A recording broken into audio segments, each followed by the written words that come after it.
Boop. Hi. Okay, it's just Minecraft music. We're chilling then. We are chilling. Hello everybody, how's it going? It's good to see you all. Hope you're doing well. Give me just a second while I get some links posted here. And we will get right into things. I did not get to stream very much last week, and it was awful. I don't know what I was gonna do with myself if I had gone much longer without streaming. So I'm glad to say I'm back again. I didn't really leave, but I was busy and very tired. So we're here. Hello, hi, how's it going, everybody? This is where we left off the last time we built, which was like, was it Monday of last week? It may have been like a full week ago. I don't know. It's been a while though. But we're here. We're chilling. We're going to be working more on this island right here, which is my Indev island.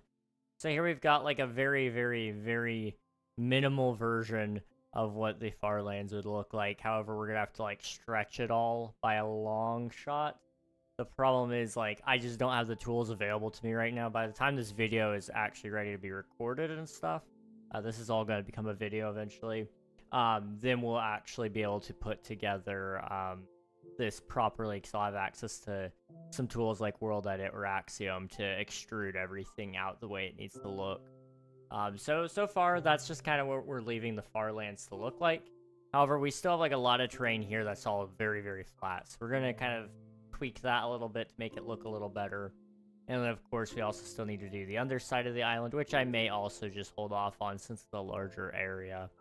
All that said, we still got to fill in all this, and we got to also showcase what features were added. So let me go ahead and pull up that version, which would have been, like I said, Indev. Where would be... Yes, probably there, right? Yeah. Okay. And I'm just gonna drag and drop that over there. Boop.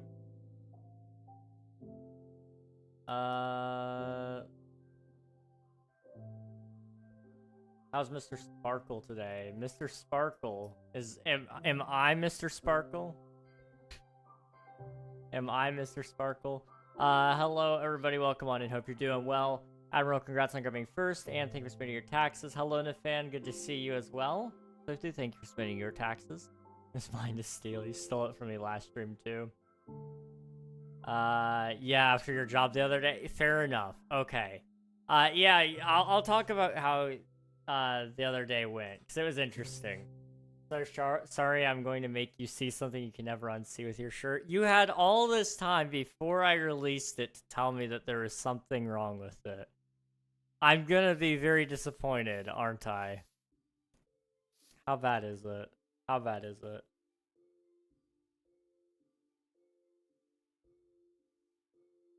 Okay, that's not too bad. That's not too bad. I'll take it. I'll take that. That's fine. That's not that bad. Actually, I should make one of those. I guess I should go ahead and mention, guys, there is new merch if you guys want it. It's the King's Peak collection. I wasn't gonna do this, but because Swifty mentioned I am wearing it, yes, this is new. It's out. You guys can get it if you want it. If you don't want it, don't buy it. 15 USD, not including shipping. That's still on you guys. Hello, Amir. Welcome on in. Hope you're doing well. Good to see you. And hello, Jam. Hello. Both of you, welcome on in. Yes, so, let me go ahead and put down all the new blocks and such in a chest over here just to showcase those. And while I'm doing that, I'll go ahead and talk about what I got up to over the weekend. So last time I streamed was on Thursday. I was playing on Twitch SMP. And it was a lot of fun.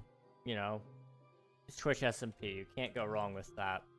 Funny thing about that. I had to skip Friday's stream. And I didn't really know if I was going to skip it or not before that happened. I just knew there was like a very good chance I probably was going to. And the reason why was because I had to go, and I didn't have to, but I wanted to go and help clean somebody else's house. They had like a sort of ordeal going on, and basically the only way they were going to be able to have their kids live with them and have them there legally was if they cleaned up the house a lot more. Now, this guy didn't trash it, but he got it back to himself in a very bad condition, and he didn't know who else to ask, so he asked my church, and we went out to his house and cleaned it up. And we got so much stuff. I think the grand total of garbage and junk that we got out of there was, I think, 1,200 pounds, if I'm not mistaken. It may have been even more than that. I had to go to the landfill and actually throw out the trash too. Like, it was a long process there. So it took a lot of time and effort, but we got so much trash out of the way for him so that he could actually kind of sit there and breathe and figure out what else he needs to do. And so hopefully, you know, he can live with his kids again, which would be good. Was not a fun job by any means. I'm very tired after all that. And then, of course, you know, Saturday, I had to leave town, had to go do a small thing, woke up butt crack of dawn, and that was fun. Very tired. I had to pick up a snake. That was cool. And then Sunday was Sunday, and now I'm here. All those days, I was actually ready to release that video that came out today about the new shirt and the world download for King SMP Season 1. And I just forgot to release it, because I had to manually do it, because I had to manually set the release of the shirt. And then I had to wait for YouTube to update so that I could post the video with all the product links. It's a whole mess, but we're all good there now. Also, these are all the items that were added in Indev. Now, there were a couple of new features added as well, which were giant brick pyramids, which were very, very, very short-lived. They were just made out of brick. Let me see if I can find a picture of one so that I can see one. Okay. Minecraft brick pyramid. Oh.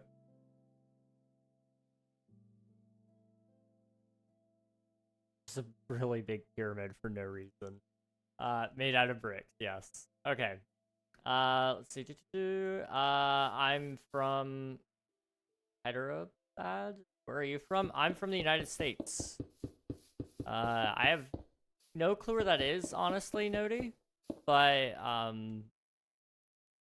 that's cool. We've got people from all over the world watching, so it's always interesting to see where y'all are from.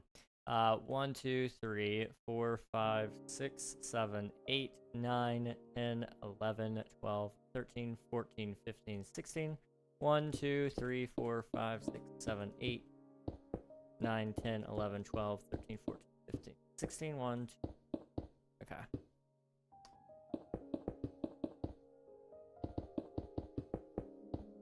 This should be simple enough. We can do that. I think is Pakistan or India. Maybe? Your guess is as good as mine, Nafan. Probably better than that, even. I don't have a guess, so I will take whatever you say as probably the truth. 1.8.8. I play right now. I'm building in the newest version of the game, so I am on snapshot 25W37A. This is a snapshot with the Copper Age features. However, I'm building the update that is Indev. So this was before even the versions were named 1 point something. This was back when Notch was still working on the game even. So I'm just kind of building each and every update as we go and trying to see all these changes throughout Minecraft and all the years that they came out and such. It's a really fun process. I do enjoy this, and I do want to keep doing it for as long as we can anyway. My hope is to get all the updates built at some point soon. However, it is, like I said, it is quite the process. These do take a long time to do, especially with the larger scale builds like this one. I probably went a little needlessly too large, but I really wanted to include the, I messed up. I really wanted to include, let's do that, and then I can fix it. Okay. I really wanted to include the Farlands in this update because they were introduced in Indev. And it was something that was kind of like a major feature that I remember from my childhood anyway. So I don't know. It was just something that I thought would be cool to add into this island. So it's needlessly large, but I felt like it was still something cool. Hello, JJ Brown. I do remember you. How are you doing, dude? Welcome on in. And Fahad, hello. Welcome. Hope you're doing well. These are good yapping streams. They sure are. I love these streams for the fact that I can just talk to you guys about pretty much whatever. May I suggest a game for us to play during the next major election or maybe even primaries? Sure. I would love to hear about it. I can't promise anything, just due to the fact that, well, you know, my current goal is to just play Minecraft for the foreseeable future on streams, but there may be other opportunities. We'll see.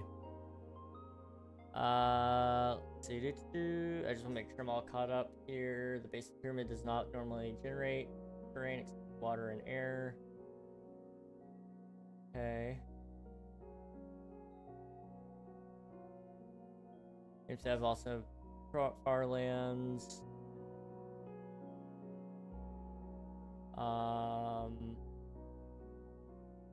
Infinite map generation, 3D clouds, more craftable items, fast and fancy graphics, much more complex cave systems, dynamic fluid system,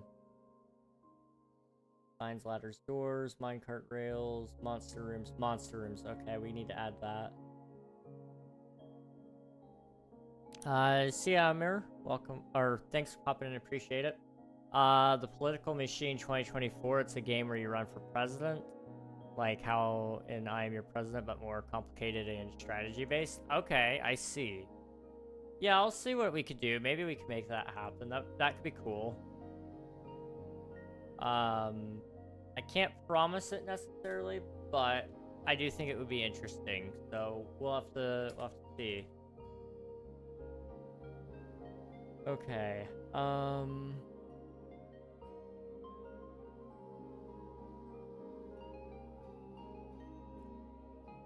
So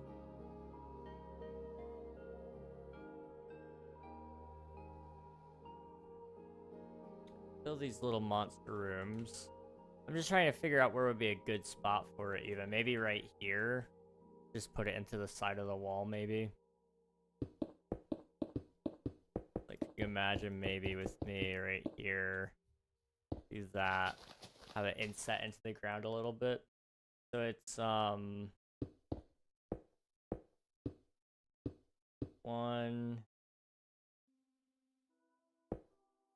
one, 2, 3, 4, 5.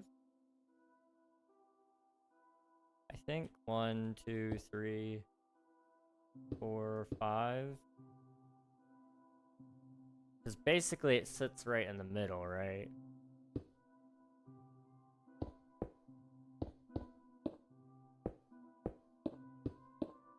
1, 2, 3, 4, 5, 6. Yeah, that can't be right. It's 2 from every side, so it's gotta be 5. Yeah, hang on.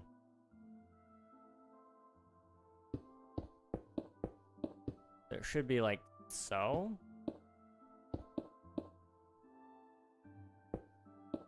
I don't know. I'm kind of just making this up as we go, to be entirely honest with you guys.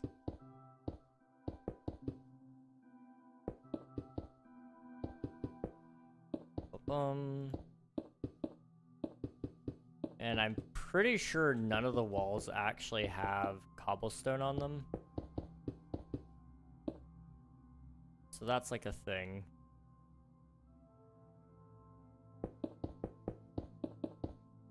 Pretty sure only the floor does. Okay. It's in India. I just looked it up. Sweet. Thank you. Thank you so much. Would have haunted me in the morning or at night if, I guess in the morning would work too, because that's when I consider my nights. But it would have haunted me forever if I didn't know. Okay, and then like that, I guess.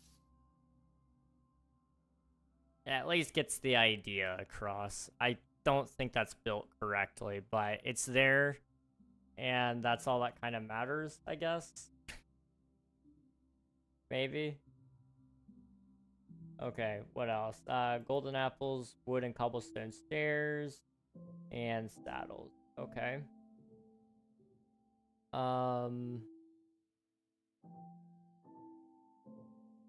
Indev was given its name as a play on words from Indev, which stood for in development. The Inf stands for infinite or in further. Indev is silent, since Indev resources have been removed from Minecraft. Net/resources unless the user uses proxy for the resources, but this does not happen to Indev. Breaking a block when directly on top of it. Breaking a block when directly on top of it would not show the breaking animation. The player would start with 990 wood planks and 999 glass blocks.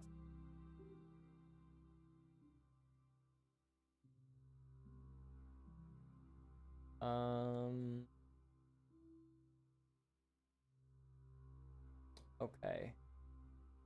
So for the most part, now it's just about kind of putting terrain generation in. So better caves than last time, which we don't actually have any caves in that area, but we will here.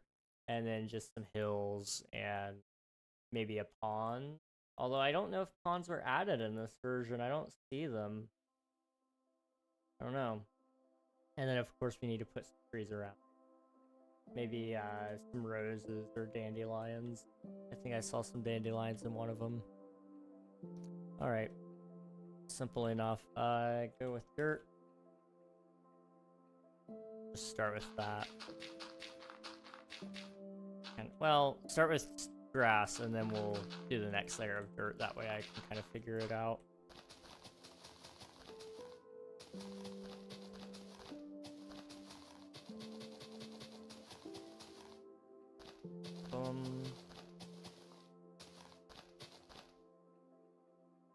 Okay. So, like...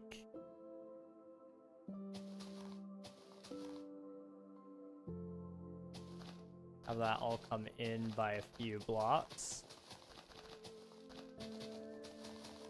I will say, to anybody who's been like, oh, hey, King, when is your 12-hour stream coming out? I do have it in the works. It is planned. I just got to make sure that that day doesn't coincide with anything else so I can do the stream. But I do have it fully planned, basically. I don't know how it's going to work out.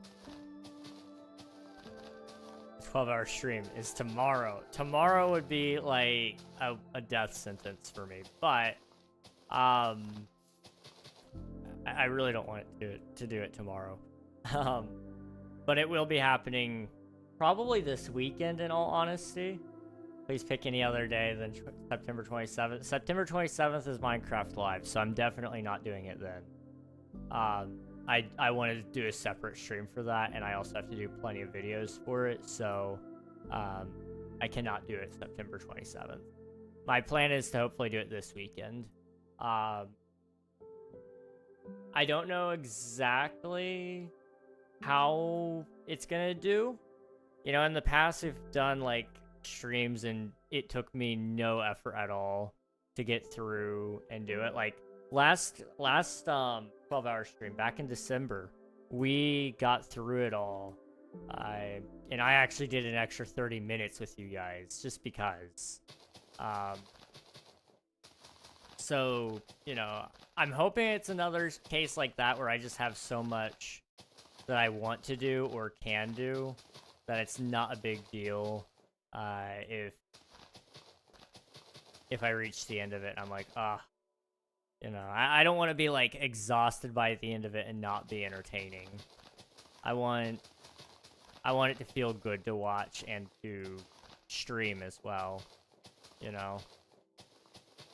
So my hope right now is that I can get it to be something exciting. Whether or not it does become exciting, that's a whole other issue that we'll figure out later.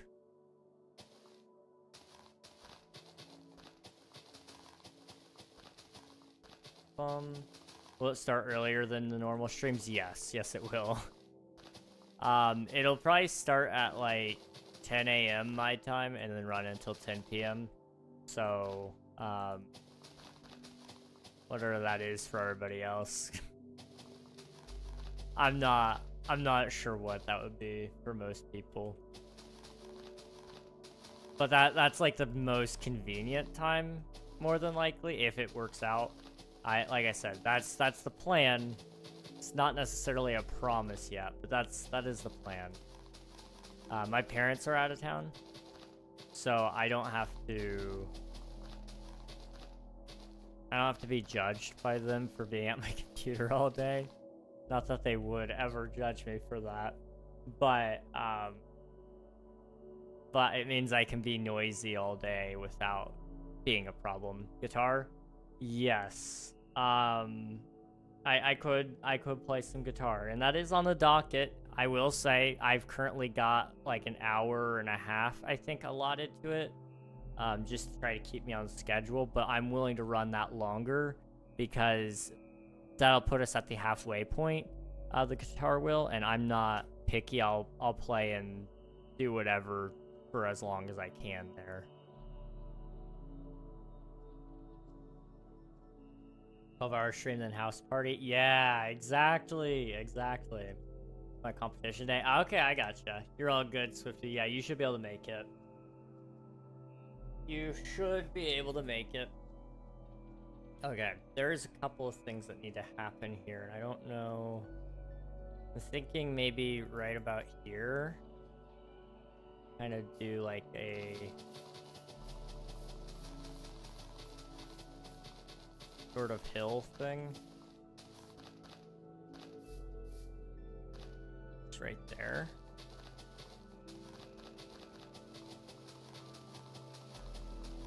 I can just fill all that in. That'll kind of add some more shape to it. My main concern is this is looking very flat right now. And part of that's just because it was flat at the beginning, and to fill it all in is kind of finicky sometimes. But yeah, there will be guitar, there will be speed runs. We'll be building a little bit at the beginning of it, so we'll be doing some of this.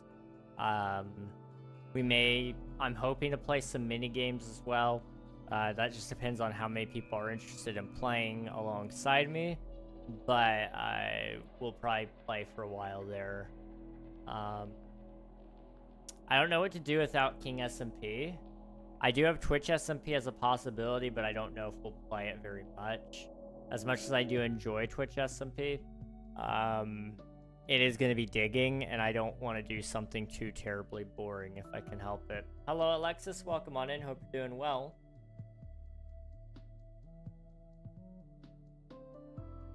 Okay. I'm thinking right here, we could do like a cave sort of thing. and they had like these weird sorts of caves, and I'm sure you guys have seen some of these shapes before. They're very circular in nature, which is like so wacky.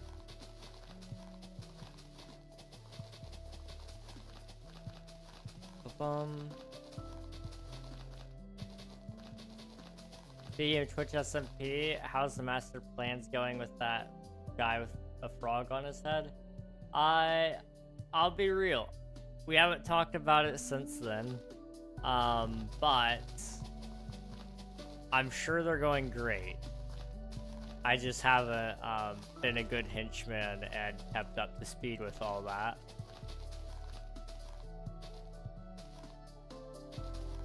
But I'm sure they're great, you know?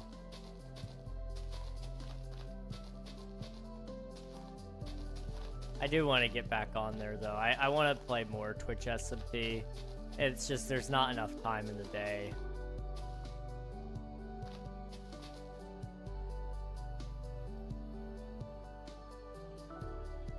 Okay, because then there's like stone, which goes down a layer, right?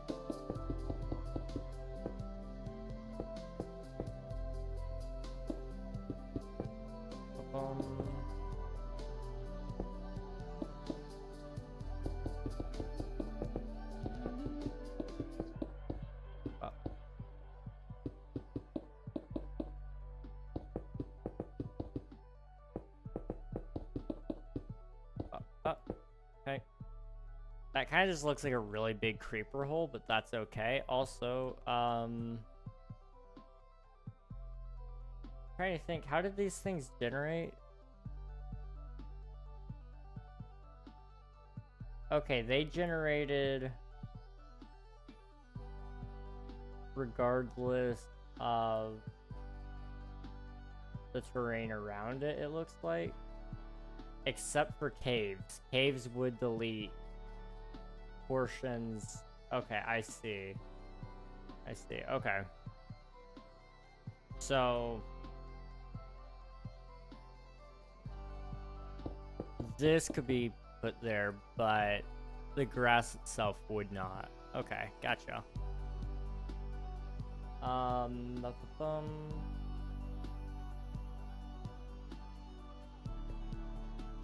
Also, I think it should go down like here.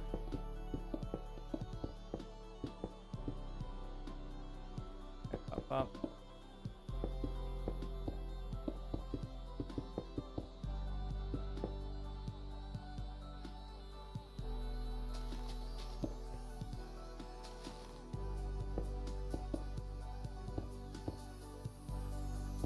Up.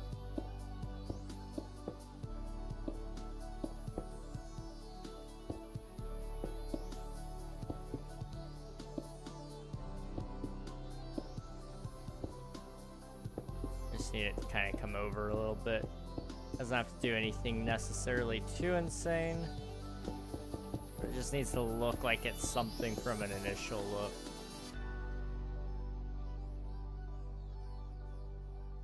Okay, I suppose. Oh.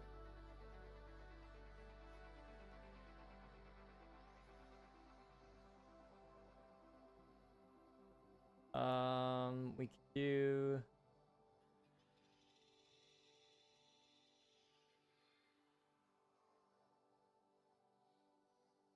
We need some dandelions, and then also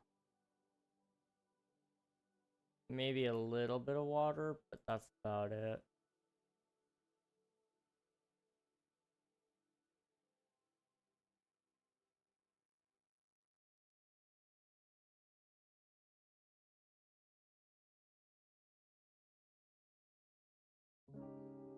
Yeah. All right.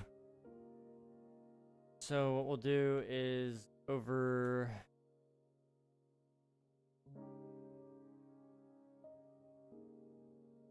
Put like a you know what? Trees. So saplings. And then I want dandelions. I know those spawn around. And then I need some bone meal. And for now, I think that's good. Okay.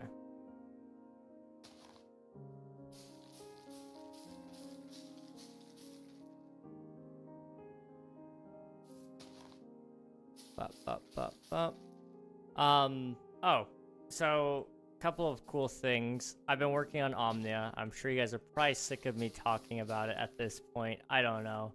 But I've been working on it. The electrical thing, great, works fine. I lost the tutorial to the lightning bolt, though, that I used to have, that I was going to utilize. And so I gotta find that again in order to make the rest of the tutorial look right, or the rest of the ring look right. And then we can kind of go from there. But it's looking pretty good, the intro animation is. And if I can get that off my list, that is like one big thing that's sort of been holding me back from working on that game, is I really wanted the introduction sequence to look nice. I don't think these are in the game yet.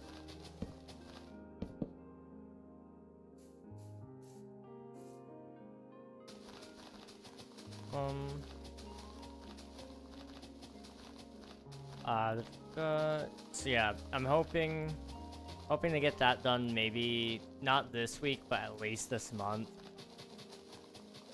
There is a lot of things that I do need to get done this week, though. I have a couple of video things that I need to wrap up, and I'm hoping to also get, I've got to take my brother to work a lot this week, so I'm gonna be pretty exhausted. He's up early, for his work, so I'm gonna end up needing to probably go to bed earlier on some of these days, just for my own sake and your guys' sake as well. But we'll just have to wait and see.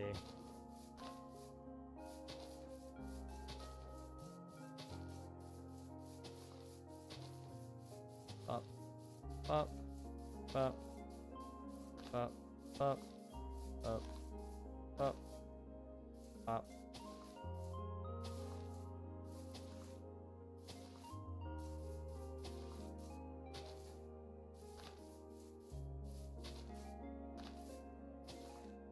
Okay. I think there's another thing I wanted to tell you guys about, but I can't remember it yet.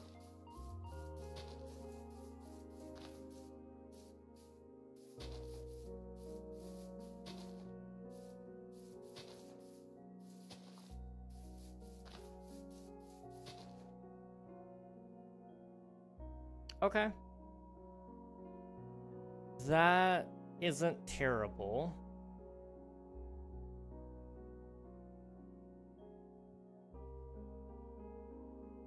I'm just trying to think about the best way to handle this now.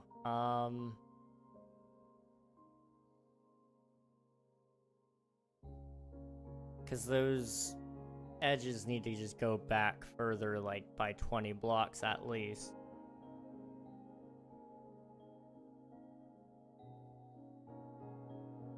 Maybe even more than that.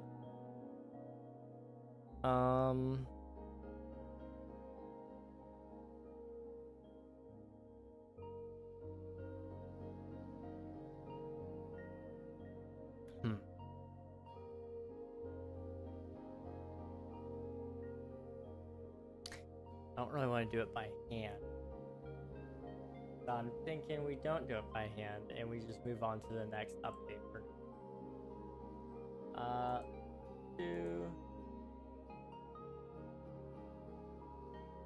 Okay, where's the development? Okay. We had pre-classic, classic, Indev, Indev, so now it's alpha. Alpha was in 2010, June 30th, 2010. Let's see the update. That phase of the game saw many features added to Minecraft, such as multiplayer for survival, redstone circuits, boats, new music, and new mobs, often without announcement in Secret Friday update. The Halloween update on October 30th, 2010 was a major update adding biomes, the Nether, new blocks, mobs, or new mobs, blocks, and items, and other changes. One could see Alpha's introduction of biomes as being the return, at least in part, of Indev's world themes. Okay.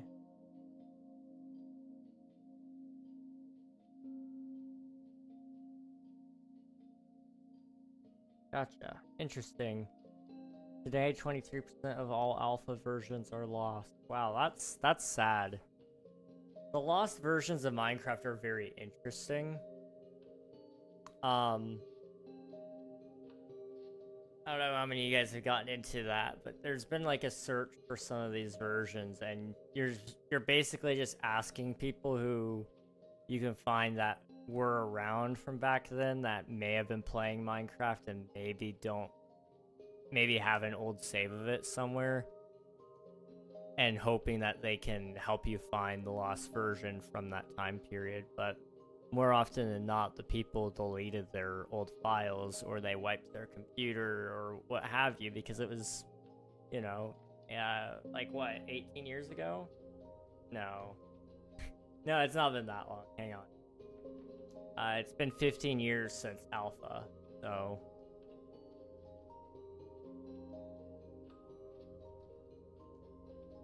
You know, that's kind of crazy. Okay.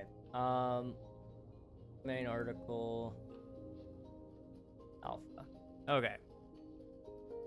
So, do I want to do each version of Alpha as its own, or do I want to just do it in one fell swoop? Because there's a lot of them.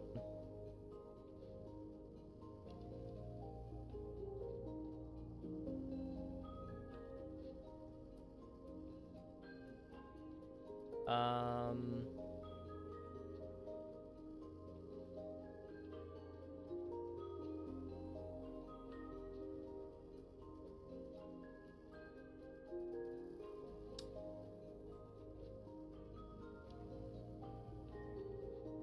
not...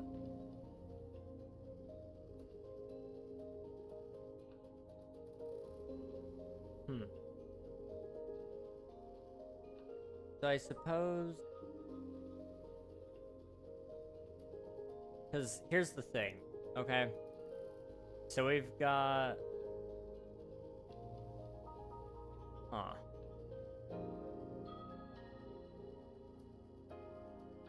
For example, the earliest version of Alpha, Secret Friday 3, was... You know, it didn't have like a ton of world gen changes as far as I can see. It removed gears, but it added, you know... Okay, it did change some world gen. It added more diamonds into the world gen and more gold ore into the world gen. And it also added redstone ore, redstone dust, which didn't have a name, iron doors, redstone torches, stone blocks, wooden pressure plates, and stone pressure plates. Outside of that, mushrooms were added to generate anywhere. If they generated in sunlight, they'd pop off. Signs could be placed on the side of blocks. And I think that's about it, yeah. So I'm kind of leaning more towards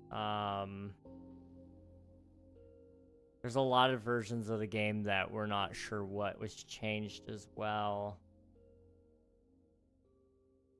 So I'm kind of the mind that maybe we just do it all in one go. So the features within alpha were as follows. So you had multiplayer survival. Currently the only way to connect to a server is to find out the IP and of it to connect. Okay, I don't know why that's needed to put that there. I guess to say, hey, we didn't have realms back then, maybe. The Nether was added, a realm accessible with Nether portals that contains blocks and mobs, i.e. ghasts, zombie pigmen. Not as of yet, not found in the normal world, and allows for fast travel. 1 block traveled in the Nether equals 8 blocks traveled in the overworld. There were some different biomes which weren't like new trees or anything, but it was more so they added new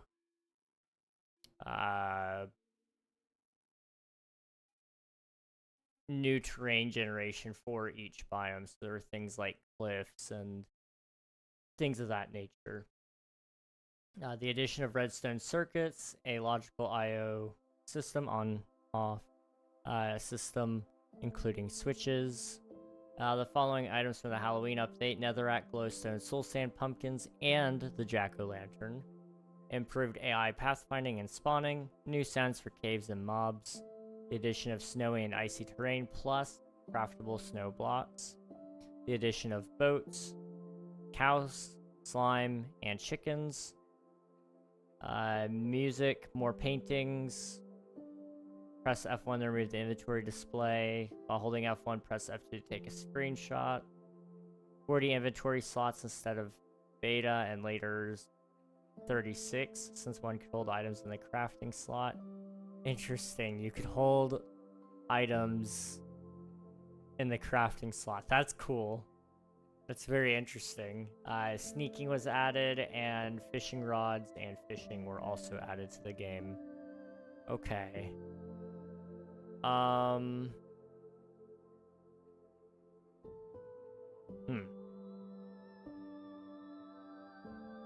Interesting. So,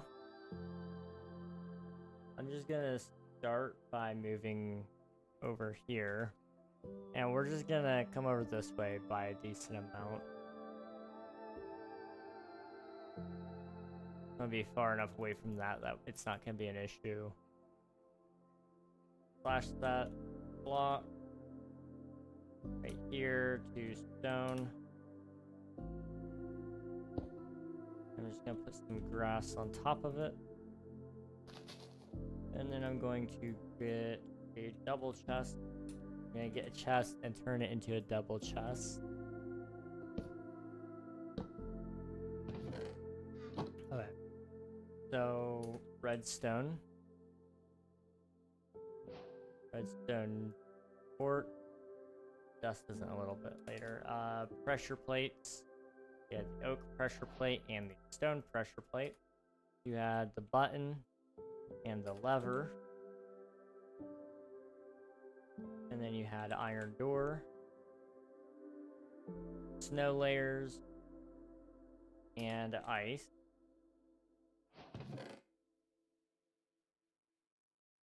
Then we had snow, cactus, clay, sugarcane, jukebox, jukebox, fence.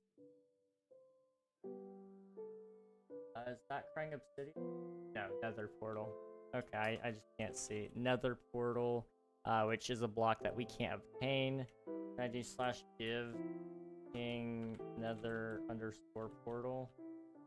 No, okay. There used to be a way to give yourself nether portal, but apparently you can't anymore. So what I'm gonna do for that is I'm just gonna get myself some purple stained glass. I do /rename. Yeah, that really should be a thing. Anyway. Nether portal.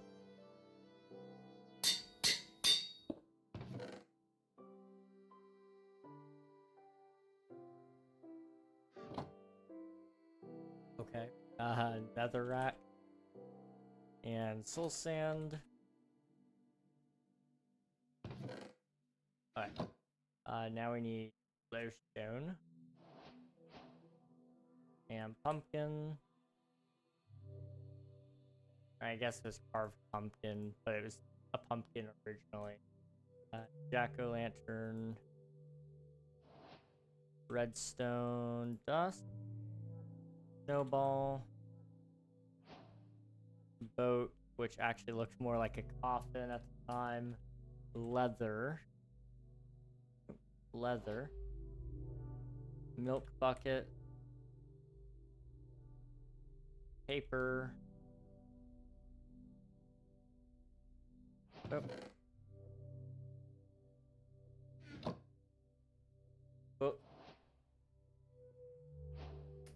more clay, brick, slime, egg,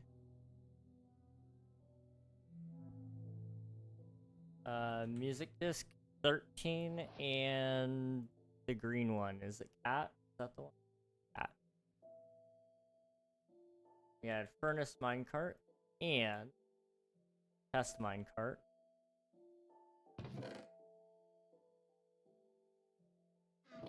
Then we had a compass, fishing rod, clock, glowstone dust, fish. Although the fish is probably now cod. That's at least the closest thing we have to it. So cooked fish and raw fish. And then there was 3 paintings. One was Graham. The other was Rebit.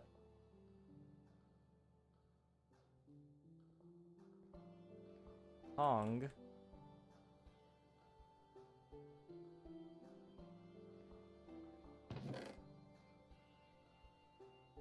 Up. Okay, I need an anvil again.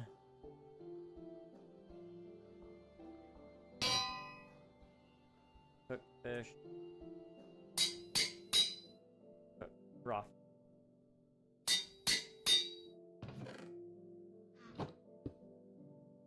Okay. Mortal coil. And then pig.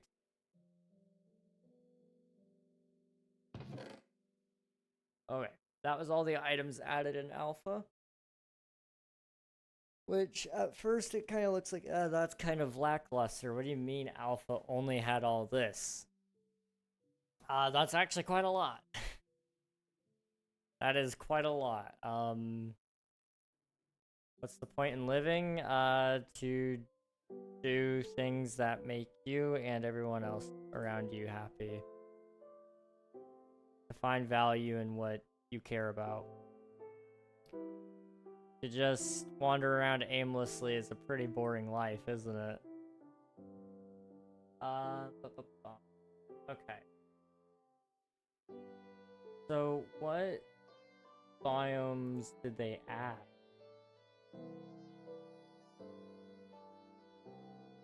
Life is what you make it? Pretty much. Everybody can choose what their point is in living, you know? I can't make or tell anybody what is the right way to live, you know? Added winter mode. Maps now have a snowy or grassy theme randomly determined when creating the world. Added true biomes. They were rainforests. Seasonal forest, shrubland, taiga, tundra, savanna, plains, swampland, desert, and frozen desert. Okay. Out of all of those, let's see, the forest, the shrubland, is that removed? It is. Okay, and then taiga is still in the game. And then tundra, is that also still? No, it is not in the game anymore. Okay. There are two things that are certain in life: death, taxes. Pretty much. Pretty much. World saves remain unchanged other than a change in the hue of the grass. If the player moves into ungenerated chunks, the new biomes will generate. Okay.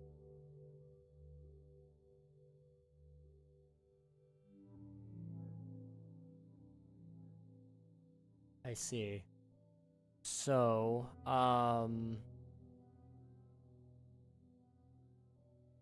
the rainforest is a removed lush biome that was introduced in the Halloween update, which existed in the game prior to the first part of the adventure update.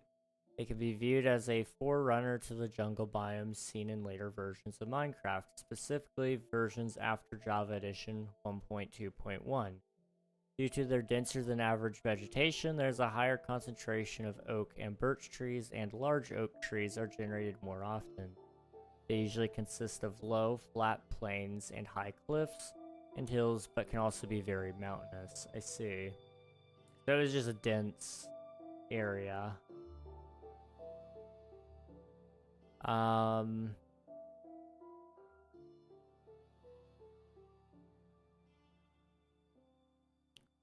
Okay.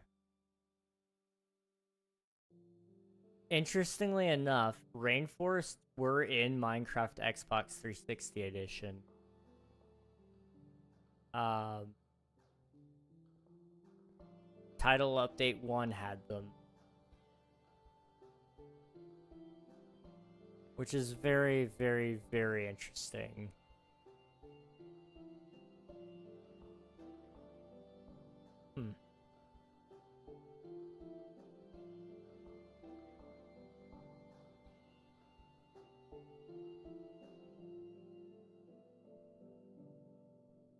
I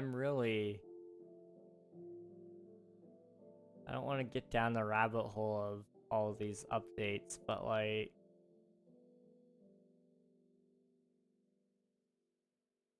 Now I want to go down the rabbit hole of Xbox 360 edition suddenly.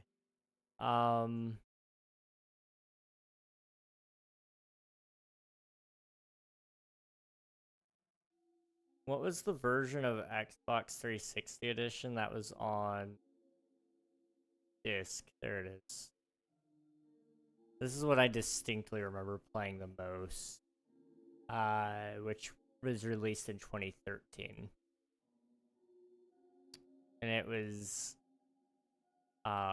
what came out in Title Update 10? It looks like it was just bug fixes, maybe? Yeah, now I gotta see. Let's see, so that's the most recent one. I want Title Update. Which one was it? 10?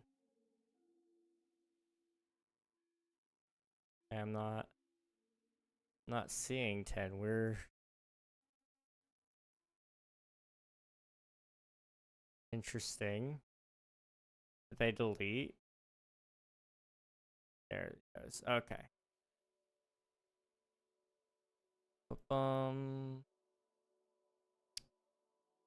Yeah, there was no additions in that one. Title Update 9 added the end, climbable vines, fire charges, wooden buttons, item frames, spawn eggs, sandstone stairs, spruce slabs, birch stairs, nether brick. And then the update after 10 that had new features would have been Title Update 12, which had ocelots, which were tameable to turn into cats, baby villagers, and iron golems. You had new items like redstone lamps, jungle wood, chiseled stone brick in creative mode only, as well as mob heads in creative only, like skeleton, wither skeleton, zombie, human, and creeper heads. There was a new tutorial world. The map height became 256 instead of 128. And there's the jungle biome, cocoa beans that grew on jungle trees. Cocoa beans pre-existed, cocoa beans growing, which was interesting. You couldn't actually do anything with them except make brown dye, but you could only get cocoa beans from like dungeon chests. It was really interesting. New AI for mobs, ambient cave sounds. Villagers will have children if there's room in their village. Yep, it was based on doors and beds, if I remember correctly. It may have been just based on doors. It may have not even been on beds. I'm suddenly kind of blanking on that. Very rare desert wells can be found in deserts. Yeah. Oh, and the mob cap. I forgot boats counted towards the mob cap in console edition. You could only have so many entities in one area. So if you had like 40 boats, that was the maximum as of title update 12. Crazy.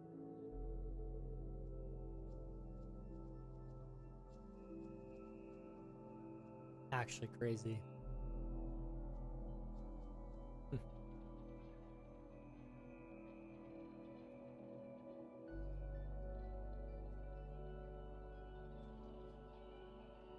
I don't need to go down this rabbit hole. We can always do another video about Xbox 360 edition or the console editions another time, because that'd be interesting. Like, does the Wii U have any data on that? No. Probably not. Although it may. Hang on.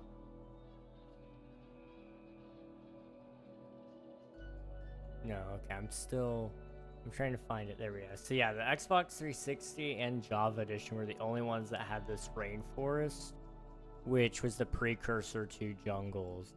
And it was just birch and oak trees that did all that, which is interesting. Now, when was birch added to the game? I don't recall it being added yet. Hang on.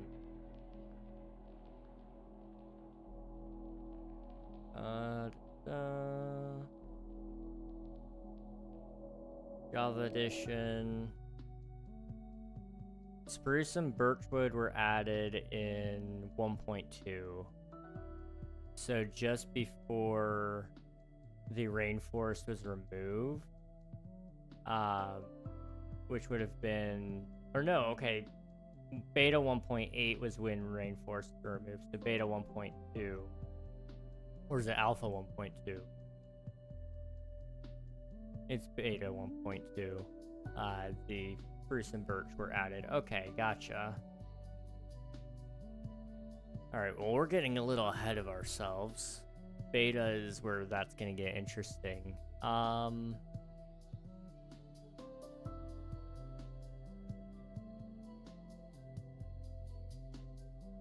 In that case, what I need to do... So, rainforests aren't going to look any different than any other forest I do. I can go and remove that. Seasonal forests spawned with a temperature of 97% or greater and had a rainfall value between 45% and 90%. They were commonly found between forests and rainforests and near plains. They were identical to forests, except their canopies were lower density and were only capable of spawning oak trees and had a varying amount of tall grass. The tall grass was added in beta, so in alpha it's just going to look like a normal forest. Okay. Shrublands was introduced in the Halloween update, so that would have been in alpha. They removed in beta 1.8. Beta 1.8 removed a lot of things, but it was an overhaul. It was the adventure update, so it makes sense. It was usually quite flat due to height variation decreasing at overall rainfalls. The biome was removed upon the release of the adventure update as part of the update's overhaul to terrain generation. The shrublands were largely identical to the savanna biome, featuring few trees and no tall grass. Along with swampland, it was one of the smallest biomes in the game. Rarely ever being larger than a few chunks, it would only generate if the temperature was between 50% and 97%. if the rainfall value is below 35% and therefore too little to generate a forest. So again, it's just gonna kind of look like a plains or a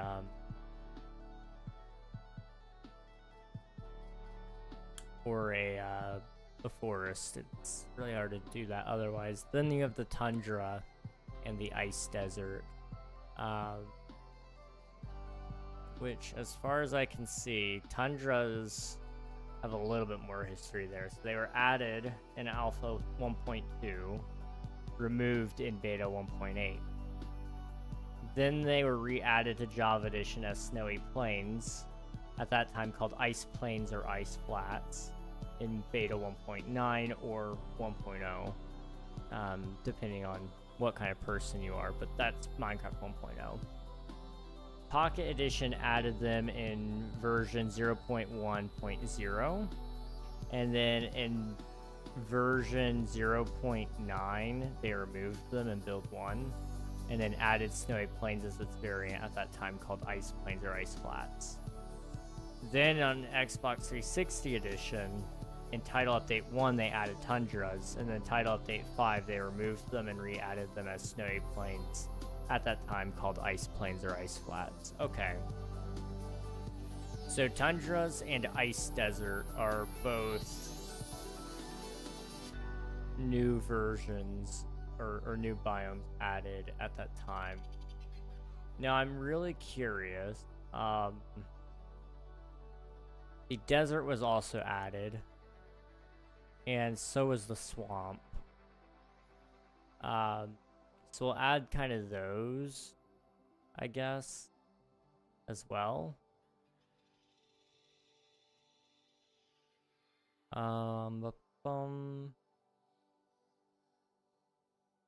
Deserts are defined as having a rainfall value of less than 20% and a temperature value of over 95%. Gotcha. Hello, Coral. Welcome on in. Thank you for submitting your taxes. I appreciate it. So deserts, as far as I know, are pretty much normal. They didn't have sandstone or dead bushes. They didn't have villages. Those weren't added till, I believe, 1.8. Maybe a little bit earlier than that. Maybe beta 1.6. We didn't have desert wells until Java 1.2.1. Or desert pyramids. Or desert temples. There was water lakes in them originally. I'm very curious why, but okay, that's good to know. Husks were added in 1.10, same thing with fossils.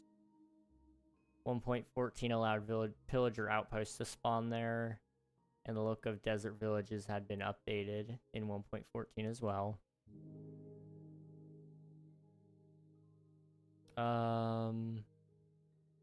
New music was added in 1.20. 1.20, 1.5, they added the short dry grass, tall dry grass, and cactus flowers to generate in deserts. So I'm kind of thinking, what if we did like a couple of small islands to kind of showcase each biome that's added, but do one larger island to showcase the features for the predominant parts of it anyway. So put it over.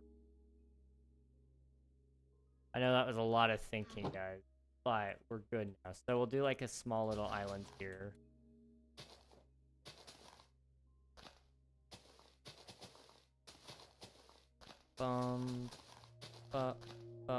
Smaller island works out better for me anyway. I can build those like in my sleep pretty much. If we do this on the 12-hour stream, I better just have a whole to-do list set up already for this kind of stuff. There's a lot.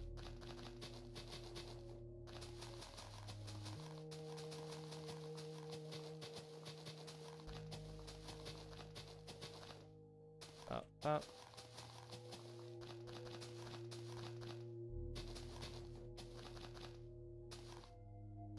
Okay. Thinking about building an AI task robot to clean stuff and do various tedious tasks for me for the fun and to save me time. That would be cool. I think robots are a really cool idea. My only concern is how well executed they can be. Like for example, cleaning. You know, a Roomba is actually really good, and they've gotten a lot better over the years. But for example, one thing that I really hate doing is dusting. And I've yet to see a robot that has the mobility requirements to be able to get around to dust everything, or the accuracy to do it without damaging other things. But that would be really helpful, in all honesty. Same thing with the robot that could clean like a bathroom, for example. You could save somebody, like on average, probably 5 hours a week if you could create robots, or a robot, one singular one that could do everything. But it's really hard to... It's really, really, really hard. Maybe it's not hard. Maybe it's more so it's expensive to actually design something like that. I don't know. Let's see, full-on humanoid robot. My main one is I need a robot to pick up water bottles and throw them away. That's so simple, and it's so odd to me because we do it. Maybe we can make robots that can do everything, but we just don't. Yeah, exactly. And like Nafan said, there is one. It's called a woman. Yeah, honestly, I just let the women pick up after you. It's fine. It's chill.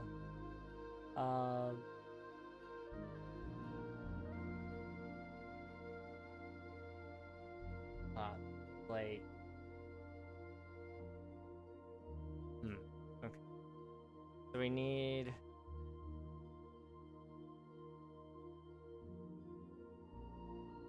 like organizing my books. Yeah. I mean, I think some of it is about efficiency as well. For example, organizing your book, you know, it all depends on preference. You know, how do you want them organized, and how many shelves do you have, and you know, all those things. It can be a little more complicated than just a normal robot. Now, with the advent of AI, theoretically, it could read it, and then say, okay, we put similar books together, or we do it based on alphabet, like what you said, or we just ask the boss, and the boss will tell us exactly how they want them ordered. You know, as long as it has some amount of deductive reasoning, it can understand that. And I mean, there are some bots out there that are being trained for this. Tesla actually has a pretty interesting bot. You can look into it. I think it's called Optimus. The name is stolen from Optimus Prime. But they are humanoid bots, and they're supposed to kind of be like your own robotic butler, but also like it should be able to do a lot of these kind of chores almost, help you do menial tasks. It's gonna be like C-3PO essentially, is kind of the hope. You know, it can be a good companion as well in your home, so it can be a part of game night, was part of it as well. Let's see. For the record, it was a joke. Males should clean up too. I agree. What would women do than just nag us that we were doing it wrong? You know, women, am I right? Am I right, or am I right? No, you are absolutely correct, though. Men should clean up too. I firmly agree with that.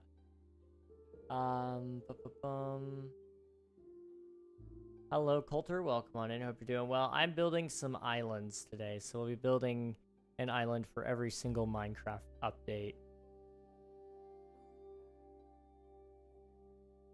Let's see. But as far as I know, there's like no currently for sale AI task robot. Yeah, that is the thing, and I think a lot of it just has to do with. So, for example, the Tesla one, part of it is that it's a proof of concept, not so much a mass-produced thing. However, the hope is that it will be mass-produced at some point in time. And so there's a lot of safety hoops they have to jump through to make sure that it's a quality product. On top of that, like you said, the price to prototype it is going to cost you more than just to mass produce it. ChatGPT is saying it's a 1K to 4K estimate there. All the prototyping you're going to be doing, it could be much more expensive even. And that's not including the time you might spend or the money you might spend to pay somebody to help develop the programming for it so that it can use its AI within itself and to use its motor functions. It's a very interesting thing. But you could definitely do most of the prototyping online. And as long as you... And then you could try to build the body for it over time. So naming certain limbs, certain things, and giving it the ability to... you're going to have a lot of actuators so that it understands how to... A hand. If you give it a hand, you may not want it to have a hand. I don't know. But you could do a lot of the prototyping online. Basically, if it's needing to do a physical action, just tell it to describe the action that it's wanting to do for the first bit until you actually give it some sort of capability to understand what it would do with the actual limb. And then it's about training. There's like robots that actually are being trained how to catch using AI. And so it looks at the target and it sees it coming at it and it moves the hand or it moves the arm or it moves the net, depending on what version of it it is. But there's certain robots out there that are meant for that. Mark Grober, I think, is he the one that built the dartboard that moves so you always get a bullseye? That uses a form of AI, but it needs to be trained in order to understand exactly how to work. Why are we talking about robots? Because Swiftu in my Twitch chat is talking about robots. But yeah, you could definitely do some prototyping, that's for sure. The cool thing is I bet people would be willing to invest in something like this. Oh, 100%. I think there's people that want to invest in everything. You just gotta find your people. That's the big thing. Okay, I need some stone. And I need some sand. And I need a cactus.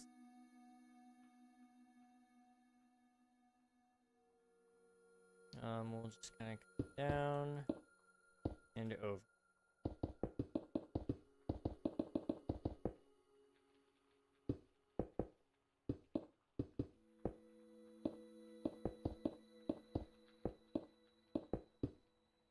Boom.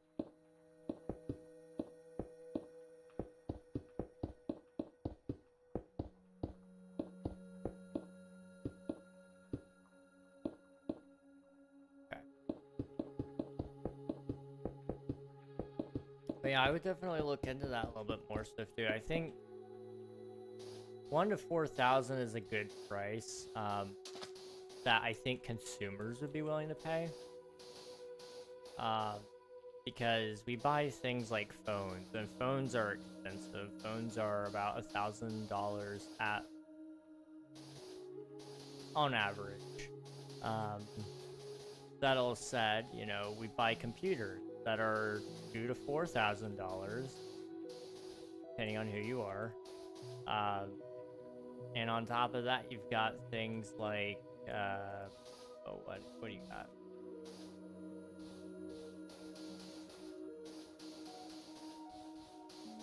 I mean, we have cars. People spend so much money on cars. So,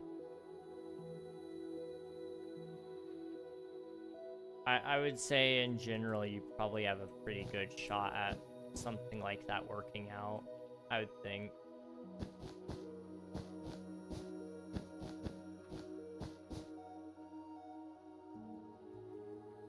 People in my town would love to buy robots like these, and I bet businesses as well. The only concern I have is businesses using it to replace people. Because let's say, you know, let's just say it's at the top end of what ChatGPT estimated, so it's going to cost $4,000 for them to buy one. And let's say people are working at $10 an hour, you know. After 4,000. After a grand total of 400 hours, the robot is paid for itself, and the robot doesn't need brakes. It functions faster and longer and better than a human being. And if it's programmed correctly, it can hold a conversation, so you could replace your entire group of baristas with one of these guys. Now, that's possibly a good thing. Hello, Blue, welcome on in. That's possibly a good thing because you could do, like you said, humans could do more advanced jobs, but do they want to do more advanced jobs? That is the ultimate question, and unfortunately, most people aren't striving to do things that nobody's ever done before. And, you know, to some degree, that's not wrong. You know, I think if you should ultimately do what you want to do and what you like to do.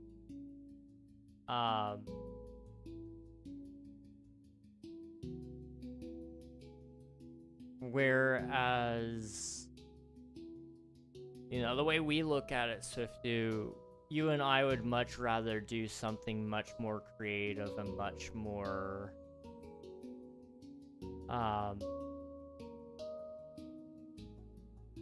something much more meaningful. To some people, meaning is found in just by the fact that they do get to make a cup of coffee for people. They do get to, drive Amazon trucks and all of that. So while yes, it could fix the economy, it probably wouldn't. Because like it theoretically, if a robot can work the same amount of time as a normal human being and cost overall less for them, then, you know, they buy 3 robots and they replace 6 workers, for example, because they don't have to do shift work. So they just have these 3 robots running at all times and 1 manager to make sure that if the robots go down, they can kind of fix things. So what do you do about those 6 people? They don't have a job, there's nowhere for them to go, and these cups of coffees actually aren't getting cheaper, even though they should, because you're not paying as many people. They should get cheaper, right? But they don't because people are greedy. It's a great idea, and I think it shouldn't stop us from innovating, just due to the fact that our economy would suck and that it would hurt people. I do think it is a good idea. I just worry that what the implications of this idea could be as well. You know, it could be terrible, and there's got to be a plan around it as well, to some degree. Doers, we are talking about robots. That is what we are talking about. And I am building islands. That is what I'm doing. Let's see. All the money the robot makes is going to go to me because the robot has nothing to spend money on. Well, they're not going to hire the robot. That's the thing. You know, they're going to buy the robot from me. Now, you could do a subscription, I suppose. And if you did that, then, like, it would be like hiring a robot and people pay you a monthly fee to use it. Which that could work more so. But they're not gonna, if they buy the robot outright for their restaurant, they're not gonna pay it. Robots don't get rights. We don't, screw the clankers, you know?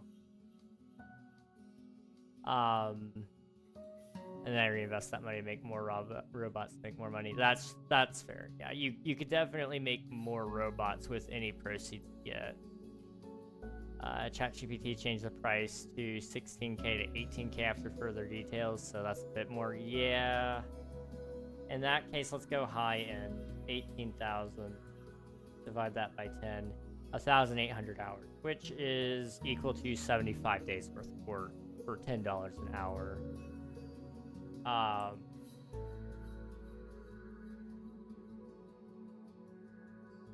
So it would still be efficient for people, because if the robot doesn't need to take breaks, let's say it does need to take breaks, though, and it takes a break for 2 hours to charge every day or whatever, right?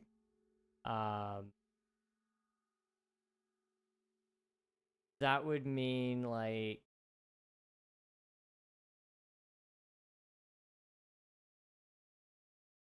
theoretically, okay, you might...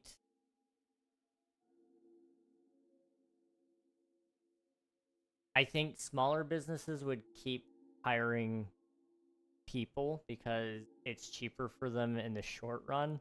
In the long run, it would be cheaper for them to buy a robot, but most people aren't going to have the initial investment startup to do an $18,000 purchase.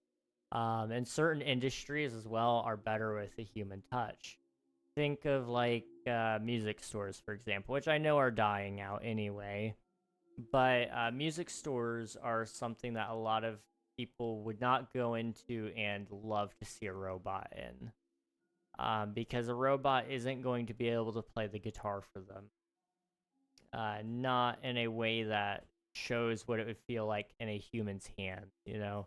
When an actual guitarist picks up a guitar, they're going to play it differently than any robot can play. And a robot's going to play completely different than what a human can play, because a robot knows that its limits are different.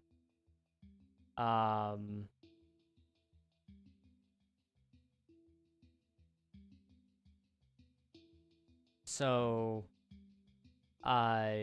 you know, there are some fields where a robot wouldn't do as good, but then you've got things like, let's say, hotel staff is one. You know, if you had one robot per floor, maybe one per every two, so that it could just do 2 floors in the mornings and then be done, you know. Those things would get rid of all of the hotel care industry, because room service being dominated by robots isn't going to be a problem. Nobody's going to complain that a robot cleaned their room, you know. Because, you know, the amount of rooms I've been to that have been lazily cleaned because room service didn't want to do their job. Robots don't have a choice. They do their job. That's in their programming. They don't know how to say no. Although some of them have learned how to say no, so that I stand corrected on that a little bit. But, you know, they're not going to get lazy and just not change the covers. They're not going to forget to take the trash out of the room. They're going to find out if there's a drug needle still in the drawer, because it checks all those things and it does it efficiently. That's one of those industries where me as a consumer, I would almost prefer it to be done by robots. However, I understand the humans behind it also need money. So it's one of those slippery slopes. How do you do this so that it's better for society without hurting the humans currently in it? Because like right now, for example, what I'm doing right here, an AI could probably do just as good, if not better than me. However, the human touch of it definitely helps. You know, the imperfections of this live stream is kind of what makes it a little more fun. The fact that I'm not able to build and talk at the same time is mildly frustrating, but it is part of it. An AI could do this, though, and it could do it way better than me. And in fact, there are AI channels out there on YouTube that make videos. They write their own scripts. They make their own thumbnails. They do their own voiceover work, and they even do their own video work. And all it requires is a user typing in a prompt, and then it's done. And they get thousands of views, hundreds of thousands of views in some cases. And you know, it's sad, but that is the reality we live in. And I mean, you're gonna be seeing this in every industry. I mean, you see it in music. There are a lot of songs written by AI that you probably have heard some of your artists even sing if you listen to newer music. Some of it you can kind of hear and you go, that might have been touched by AI, and I can't prove it, but I feel like it is. A lot of country songs are that way because AI has been able to do country very, very well. So I never know when it's a new country song if I can expect it to be made by a human or not. Now, if it slaps, I just have to say it slaps and that's that, because I don't know. But movies, there are movies that are using AI increasingly more, and I stand by this. AI art is one of those things that I don't love. And I've seen people on Twitter using it in their social media promotionals. And you can tell when it's AI. It just doesn't have the same charm to it. If I remember correctly, there's even been a game that was released recently that had, like, I don't know if they outright have said that it's AI art, but I'm like 90% sure it is. Let me see if they did admit it or not.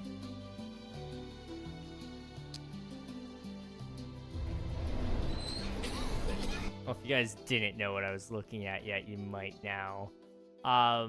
That is Water Park Simulator.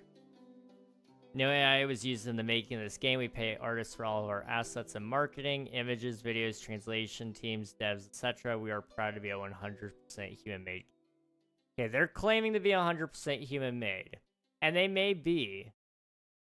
Although, I am currently looking at their branding, and that looks heavily, and I mean heavily, looks like an AI-generated banner right there. Now, maybe it isn't. I mean, it's got all the fingers, 1, 2, 3, 4, 5. So, it may not be. However, it definitely looks it. But there have been plenty of other games that are 100% AI generated.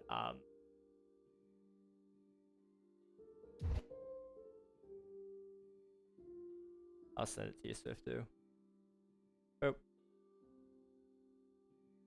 I mean, that man right there looks AI generated. Now, I'm only looking at the small version because I can't see it. But, you know, the whole game itself, I'm sure, is probably actually made by a human being. But they also claim that the assets for the marketing are also created by them. That all said,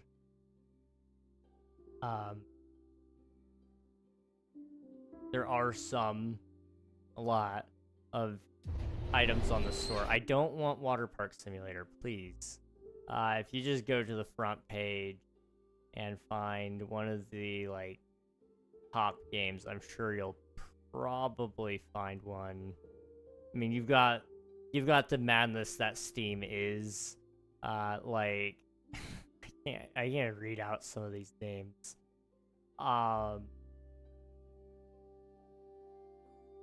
Never mind, I'm not gonna read those. But some of you have probably seen the front page of Steam and gone, that's a not great name. And it's a not great game as well. I'm just now seeing like a whole bunch of games now. I need to stop scrolling through here.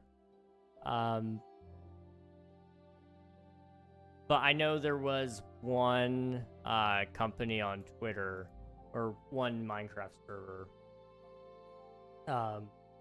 that was made, and they were doing some marketing. I think I could talk about this. Dash didn't know. She made a statement on Twitter about this late afterwards. She had no clue that they were going to be using AI in the promotional material, and she was invited to play on the server, and there was going to be like a whole promo event and stuff, and she woke up one day and they had done a whole bunch of AI marketing, and you know, it probably would have, the backlash wouldn't have been as heavy on them had they not told her that that was going to happen, because Dash has made it very clear she wants to support real artists. But the marketing as well, everybody was looking at it and it was like, you know, you guys didn't even try. Like, this guy's missing a couple of fingers when over here they've got 5 on all of them. And then over here the grass is blue when it's actually green over here. And, you know, all those sorts of things. It was just kind of like, you know, a lot of companies are disingenuous. But I think human beings do the best art. And that's because we can technically do something that we've never seen before. AI can sort of do things it's never seen before. I mean, it just takes things from one image and puts it on another, and it tries to make it look right. But human beings have this unique ability to reiterate things over and over and over again until it looks completely different and completely new. And it doesn't come out looking the same. That's the thing about AI. You look at it and it's a lot of the time it has like a certain type of lighting to it. The eyes look a certain way, and that I hate how that comes out looking. I think a couple days ago I even saw a commercial on TV that was using AI. I want to say, the lighting again. That's what usually gives it away for me. Is I can't explain it. I can just tell the way the lighting bounces off of some of these objects doesn't look real or even VFX, you know? And it's crazy to me. It is crazy.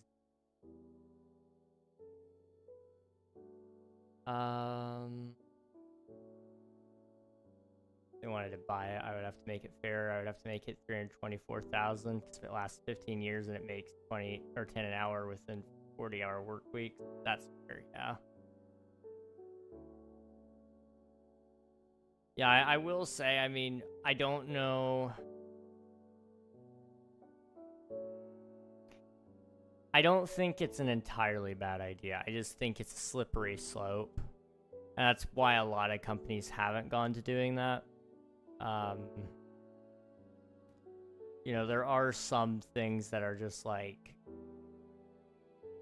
I think overall it's like finding the jobs that people don't want at all, or that are considered unpleasant, and finding ways to automate those so that people that work those jobs because they need to be done don't have to work them anymore. You know, I don't think anybody truly enjoys being a janitor. However, janitary jobs are usually kind of nice because anyone can get them. If you have hands and feet, you can probably work a janitor job. That all said, you know, if it were cheap enough, schools could have these robots, malls could have these robots, Walmart could have these robots that keep these restrooms clean. The problem that you run into, I think, is human beings abuse things, especially when it comes to bathrooms. I mean, have you been in any public bathroom, guys? They're awful. They're disgusting. I could easily foresee people just being gross purely because they can. You know, nobody, well, I won't say nobody would dare pee on a person in the bathroom while they're trying to clean, but I could definitely see people seeing this robot cleaning and going, ha, watch this, guys, I'm gonna pee on that thing. And, like, that's just gross, but that's humans. That's humans for you. They're terrible people. Awful. Wretched. And, I stand by that. I stand by that claim. Also, I just realized I need to do... but...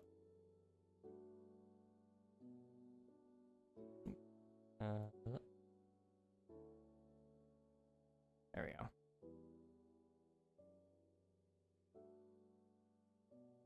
And then I need some stone.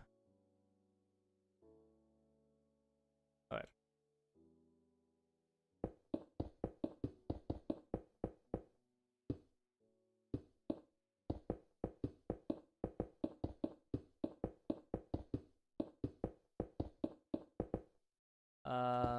Their marketing is mostly human, but it is enhanced by AI.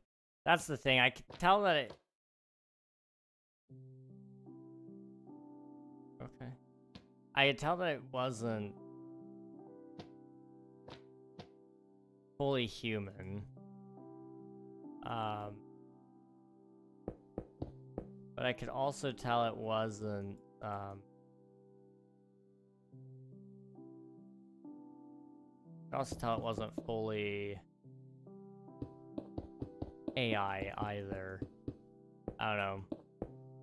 It was either touched up by humans after it was AI'd, or it was human and then AI'd on top of it, which is, I don't know, it's kind of wild to do that. You're gonna pay somebody to make something for you, and then on top of that, you're gonna... then you're gonna redo their work, which is, I don't know. It's a choice. It certainly is a choice.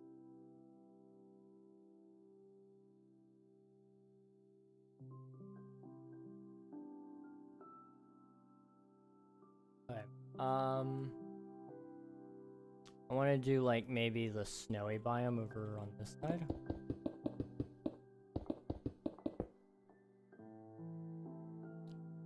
So...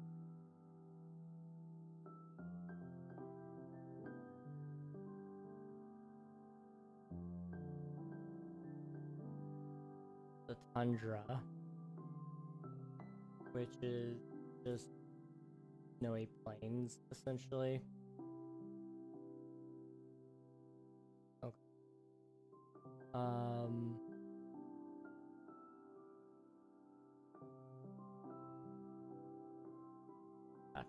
Okay.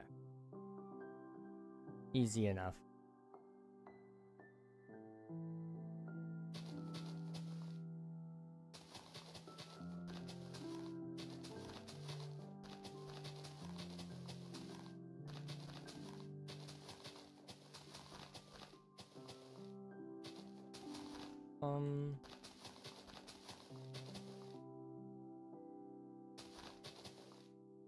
That is kind of one of the things I kind of want to touch on a little bit here. I'm having a hard time with my limits with AI. You know, I don't think the blanket rule of all AI equals bad is true. I do think there are some use cases where AI is a very good thing. You know, I've heard a lot of people who have used AI as a therapy device, and it's worked out pretty okay, besides, like, some fringe cases where they were quite literally using it as a coping mechanism, where, you know, loss of life did occur. But generally speaking, you know, I think there is some amount of good that can come out of that, you know. And beyond that, I mean, there's also the case of, I mean, for example, Omnia. That is a game that cannot exist without any AI. You know, if we remove AI from Omnia, it will not be the same game. Now, the hope is that if you really don't like AI, you can just disable it. It's not going to be stealing anybody's work. It's only there to enhance the work that I've already made by giving you dynamic NPCs that are all trained ethically off of my own data set that I've collected by myself or produced myself. It's not going to be this crazy thing that, you know, it's not going to be generating photos or anything like that, you know. If it does, it'll be based, the art that it generates will be based off of art that I've fed it, that I've produced myself. Not in an attempt to generate art for marketing purposes, but for in-game content such as like an art gallery, where, you know, I've fed it all the paintings that I've ever made, all the pictures that I've ever drawn in real life and in, and you know, I feed it to that so that it can generate some things in the game for an artist to show you that they made or something like that. That's the only time I ever see that being a possibility. I just don't foresee myself needing that in the game, and I don't really want it in the game. The only AI we're actually going to be using in Omnia is a AI that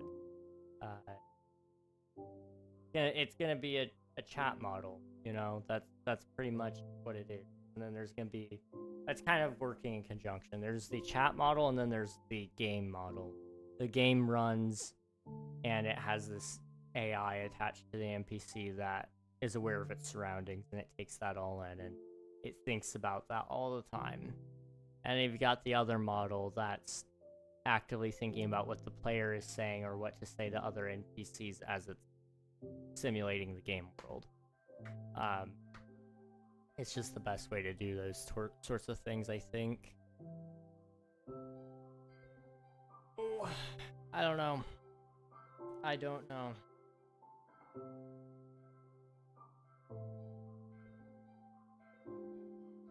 Also, the nether was added version, so we can kind of take some obsidian here. We can take some flint and steel.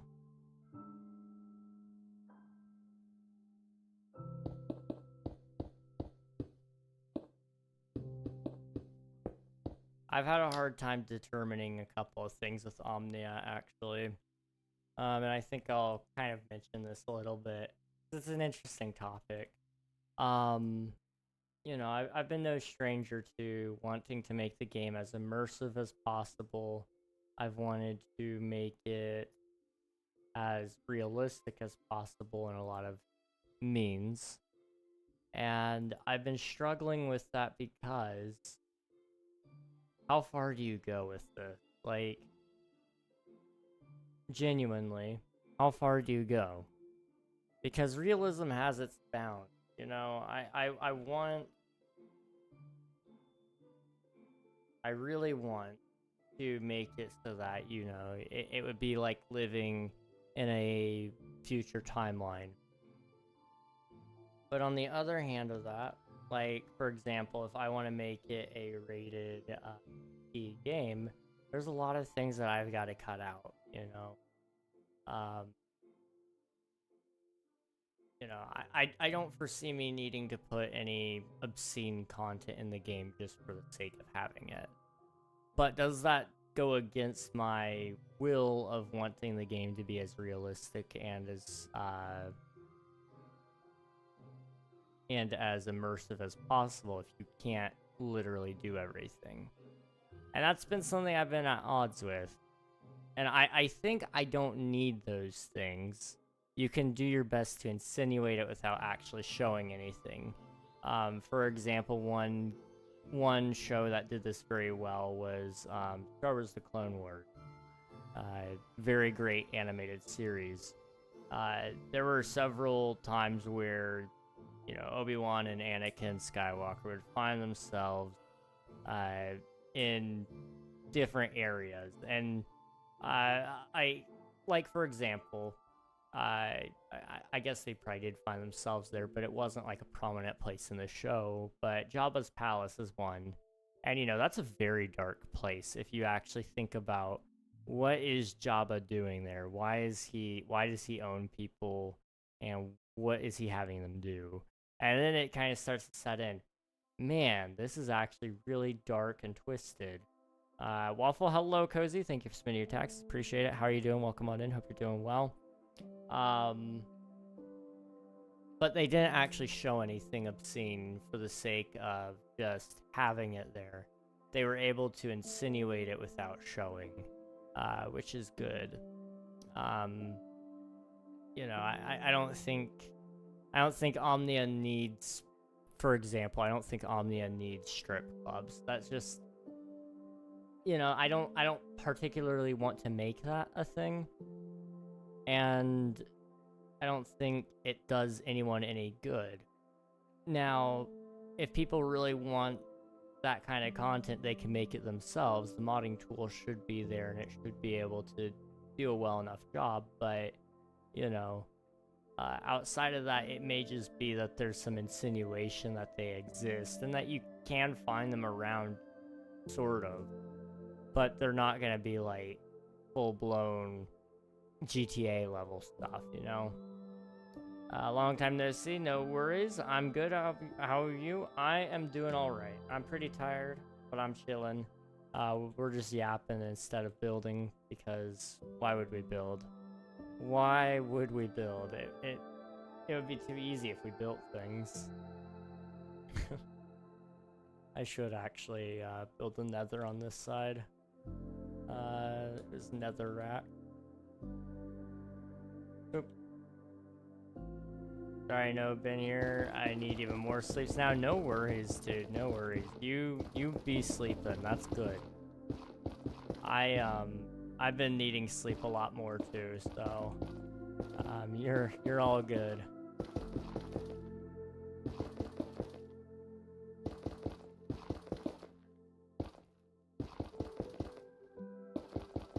I forgot how weird netherrack looked.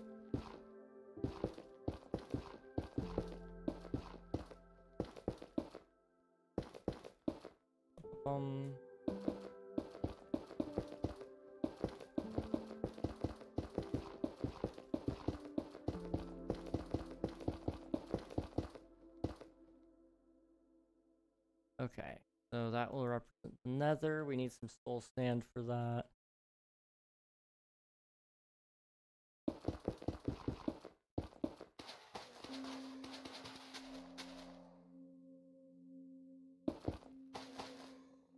And then maybe a little bit of fire.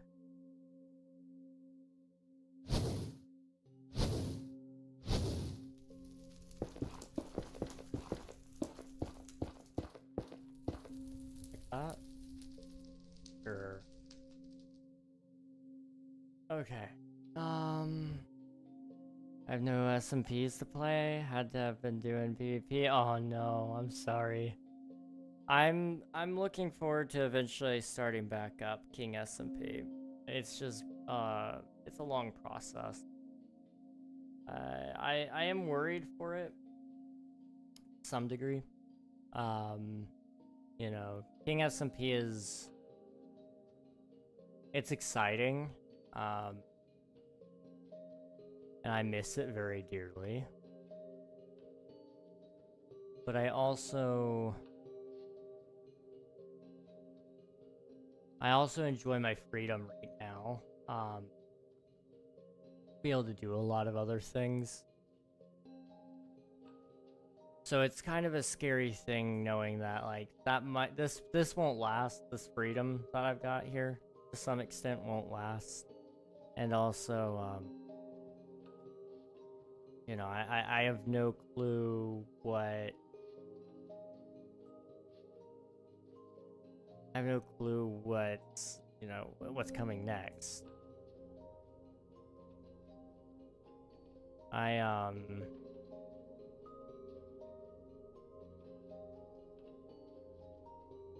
don't know when the next season of King SMP is gonna start. I don't I don't know. I don't know if I'm getting a job or if I'm not. Like, that's high up on my to-do list, but it doesn't seem to be working out. And I don't even know if I will be able to work a job by the end of, you know, by the end of this whole medical diagnosis thing. You know, I've been chasing it around. That doesn't mean I'm giving up on it, but, you know, as the symptoms are worsening and there's been no answers, you know, they can't necessarily stop it or cure it, I don't think, depending on what it is. But I don't know. I don't know exactly how it's going to shake out by the end of it, you know? Cancer, well, Google says it's cancer, but Google thinks everything is cancer. I don't have cancer. No, mine's probably genetic, a genetic disease of some sort. Not like it's killing me, it's more so it just makes day-to-day life painful and tiring. I'm okay, just to settle any concerns there, but you know, I don't know if I can work a job necessarily. That is one of the things. I can't stand for longer than like an hour. So, you know, you get to things like, okay, well, is there any jobs you can do sitting down? Well, not really. I will be honest there. I've been mulling it over in my head, and, you know, there's a lot of remote jobs supposedly, but I've not had any luck with those. So I don't know what to do about that. I really don't. And that's okay. That is okay, because until I have a reason to believe that it will continue to get worse, I just gotta be happy with what I've got, you know? I can stand for an hour right now. I can do work for an hour standing, and then I need to take breaks. But, you know, any dream of being a barista is probably out the window at this point, you know?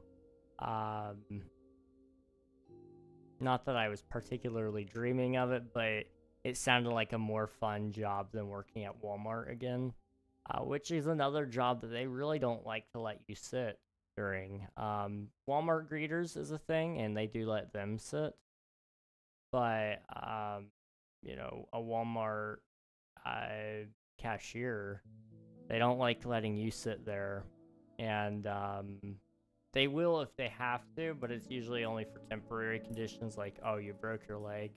Okay, we'll let you sit. But if you have a customer walking around with a heavy item, or you need to scan something on the bottom of their cart, it's really hard for you to do that if you're sitting down. So it's one of those things. There's a lot of considerations there. And it makes the job pool that much smaller. And you know, I'm left with the choice of just trying to make other things work. So that's why I've been working so fiercely on Omnia right now, is because mentally I have the fortitude to work. It's just the physical side that isn't working right now. So sorry, but I'm tired now and still need sleep, so I'll probably pop in if I have the chance. No worries, Cozy. Go sleep. Go sleep. Thanks for popping in, though. It was good seeing you. The rack is the worst looking block ever, honestly. It is pretty ugly. It is pretty ugly.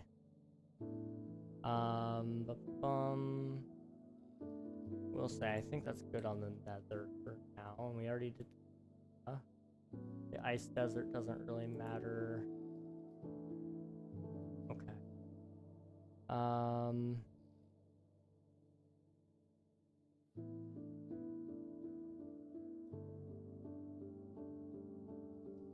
Redstone's already on there.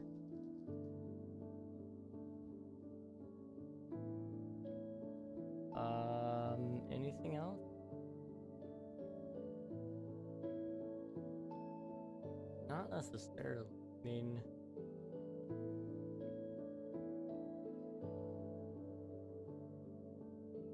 I guess, like, it just depends on what biomes I want, if I want to put more around us or not.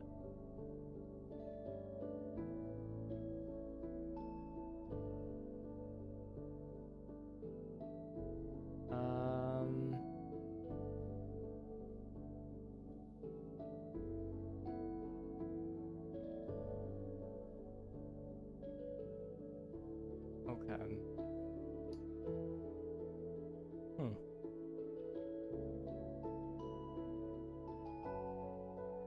Actually, quite a lot, really. I was going to build the bottoms to some of these because there's a lot of these islands, and I don't want to, like, put it all off and then have to do a bunch of that later. You know, that's just lame. So let's just do as much as we can at the moment.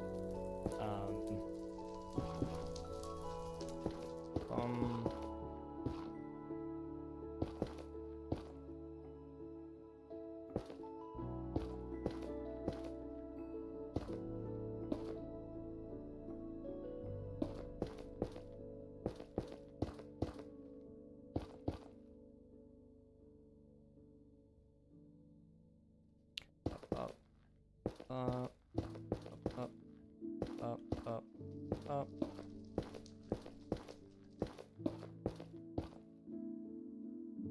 Okay, this is gonna look really terrible just because it's all the same texture, but you gotta do what you gotta do, I guess.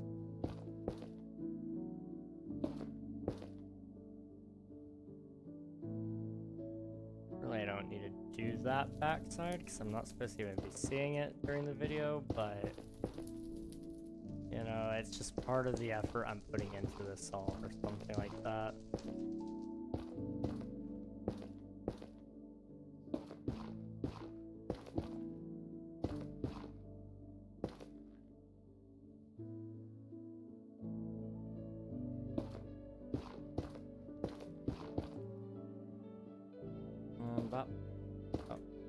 Up.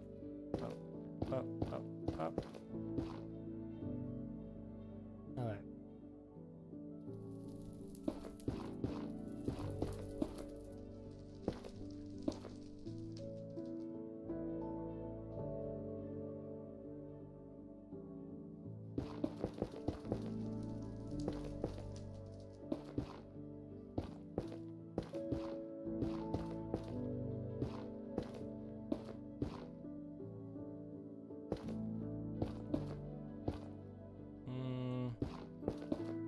That.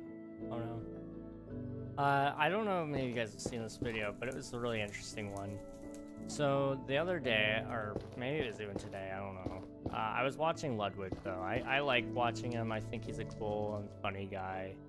And so I was watching him, and I saw that he put out a new video recently, and it was about him trying to start from scratch streaming again. And so he didn't have any of his current account. He was just trying a brand new account, pressing live and seeing what happens. And he was trying to get a new viewer to pop in. He was trying to get somebody to chat. And poor guy spent like 5.5 hours or something like that, talking to essentially no one. The only way he was able to actually get people into his stream was by outright lying to them and clickbaiting them and saying there was a giveaway. And then that person happened to recognize them and told one of his friends, like, hey, I found a secret Ludwig stream. And outside of that, like, there was... The only other person that showed up that entire stream for him was a bot right at the beginning that followed him. But they didn't say anything, and so it was kind of like, ooh, poor guy. That's one of those interesting things that a lot of people don't really think about. They think like, oh yeah, I want to be a streamer, I want to do this, I want to do that. Piece of hair in my cup, and now I can't find it.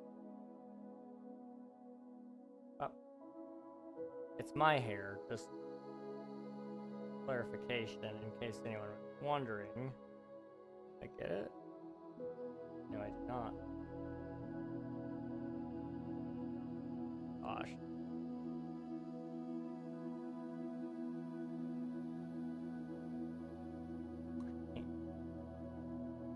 Guys, I'm trying. I really am. It's just, you know, it's my hair. It's what problem is it if I drink?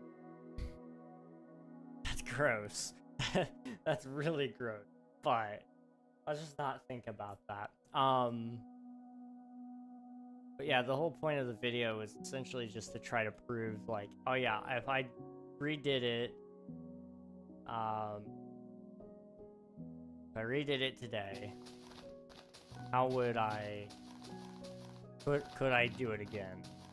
And he basically found out he can't do it the way he did it before. Gone are the days where you could just press the go live button and actually get people to watch you. You had to do something with intention, and usually that means now growing on another platform and then inviting your viewers to watch elsewhere.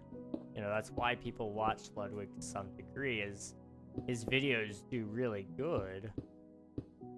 And so people want to go watch him actually record the video and maybe see themselves on screen for a brief moment because he keeps the chat on at all times, you know? And you hear him give his opinions on certain things and whatnot, you know? People really enjoy that. So it's really interesting.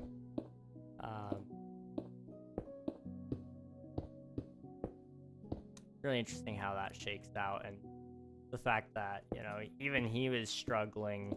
Somebody that's like a, you know, multi-million-dollar YouTuber and streamer, he was even having a hard time talking to himself. Like, you know, the whole theory of like, oh yeah, just talk to yourself as if there are a million people watching doesn't work, because that guy knows what it's like to talk to a million people, and you know, he was still struggling to come up with things to talk about sometimes. And you know, there's something about that kind of feels okay within me now, is to go, you know what? I get it. I get it, and he gets it too. And that means, you know, at least I know that I'm not alone in that feeling sometimes, where it's like, you know, I'm a little slower than what I want to be. Now, I've been moving, guys. Like, I have grown so rapidly in the last couple of months. I mean, YouTube alone, you guys want to know what I've done? This isn't me just flexing. This is me more so about to say thank you. If I go to analytics, and let's just go over the last 90 days, okay? I have gained 359 subscribers. Just in 2025 alone, I've gained 795 subscribers. Like, that is mind-blowing. Because that's like half of my subscriber base right there. A little over. Mind-blowing. And you know, Twitch has been a little slower. You know, we don't talk about Twitch. Actually, we can talk about Twitch. You know, I hit, was it 1,250 followers last year? So for now, let's just say for the year of 2025, I can't seem to do this the way I think I should. So for the year of 2025, I have gained 927 followers. Now, that being said, there was a day where I got view botted with 634 follows. So we need to remove that in order to be a little more genuine here. Let me, 634. That is a total of 293 follows gained over here, which isn't bad. That's actually really good still. But you gotta look into all the factors that influence that. You know, I got into the Twitch SMP, so that gave me like probably 20, maybe 30 new follows. King SMP ending boosted my follower count by a bunch, and you know it's a little bit. There's at least reason to it that makes it kind of pretty clear. Like, okay, maybe I'm falling off a little bit there, but I think it's more so I need to do a better job with my videos to prove, like, hey, you know, I do make streams and you guys should check them out sometime. And I mean, I do that on YouTube now a lot better than what I have in the past, because I stream to YouTube now. I used to not. I'm so glad I do, because it has led to so many great opportunities, and that's really where the bulk of my success has been, is in the streaming space on YouTube. But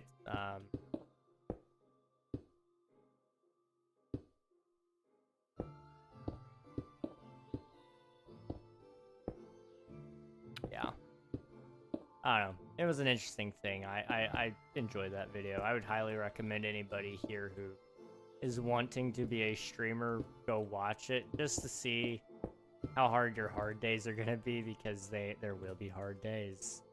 It is a guaranteed fact in the streaming space that there's just gonna be those moments. They suck. We rated Slime last stream, and I totally forgot to thank him for the gifted sub a couple months ago. I followed to become his 600th, so hey, let's go, dude. Yeah, Slime is a cool dude. I love watching him, and he doesn't get to stream very often, but he's a cool dude. I actually watched his most recent video. He was doing a whole bunch of challenges in Minecraft, and it was a pretty cool thing. At least I thought it was. So, you know, he's a pretty chill dude. He's killed 1,000 wardens and Twitch SMP, you know, very chill guy behavior.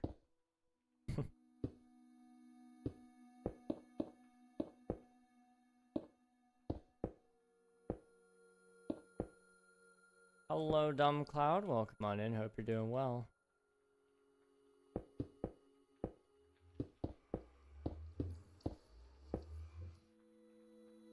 Okay, let's do something kind of like that.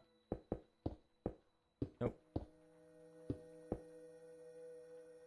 I just went on my first shopping trip. Hey, let's go. What places did you hit up, if you don't mind me asking?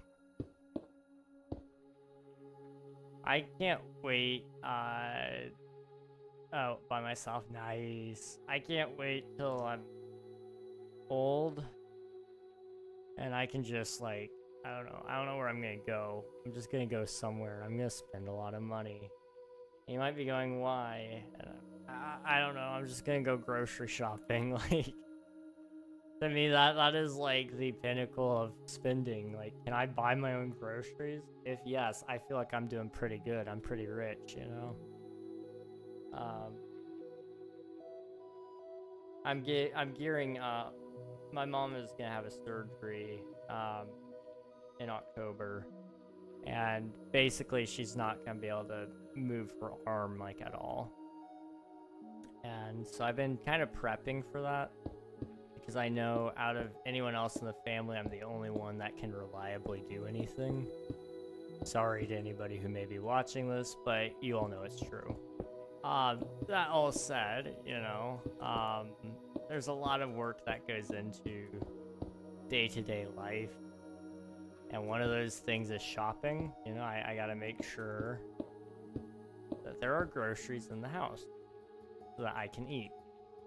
And so that the whole family can eat. That all said, I have not had to go shopping in forever. It is something that I truly do like to do to some degree. Like, it is a fun thing. but I almost never go.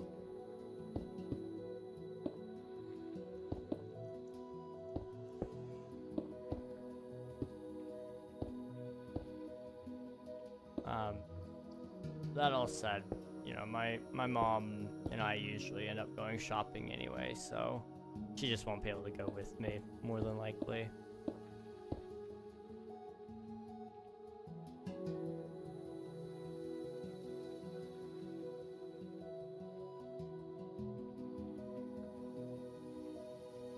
I hear a weird sound and I don't know what it is.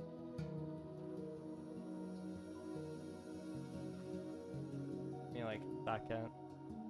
I don't know. I'm playing the Arachnophobia mod in Education Edition. Nice. I did not know there was an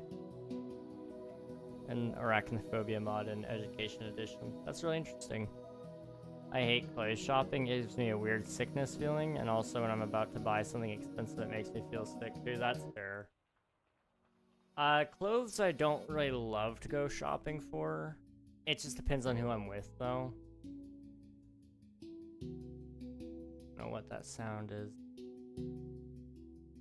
It's driving me nuts, though. It might just be in my head. Anyway.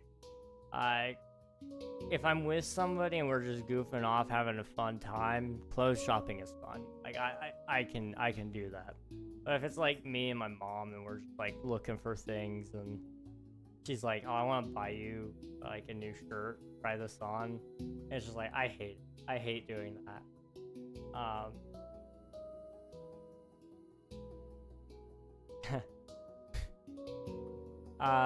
So there was this one time I went to a shop. And I didn't know that if they had a changing room, but they kept telling me to try this shirt on. And I was like, okay, I'll try it on. And I like started to put it on over top of my t-shirt.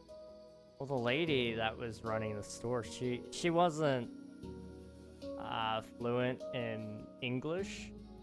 So she like started speaking this very broken English, telling me no, don't do that. And then like I couldn't understand what she was saying, so I started to take off the shirt, and I was like, okay, I guess I'll take off the top of the shirt that I'm about to put this on over. I do that, and like everybody starts laughing. I guess there's like a changing room right behind me. I'm like, well, I'm already stripped at this point of my shirt, so I might as well put on this other shirt that you want me to try on. It fit. I have it. I haven't worn it since then, but it was a nice shirt. It was very nice. Now when I'm buying something expensive, I don't get sick. I get almost anxious. I almost never spend my money. There are very few times I haven't been anxious about spending money, and one of those was a trip.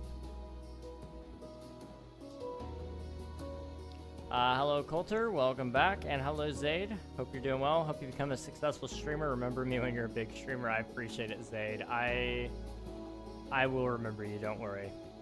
I'm committing it to memory now. If it's just a shirt, then who cares about changing room? Trousers, pants would be a different story. Yes, absolutely. Absolutely.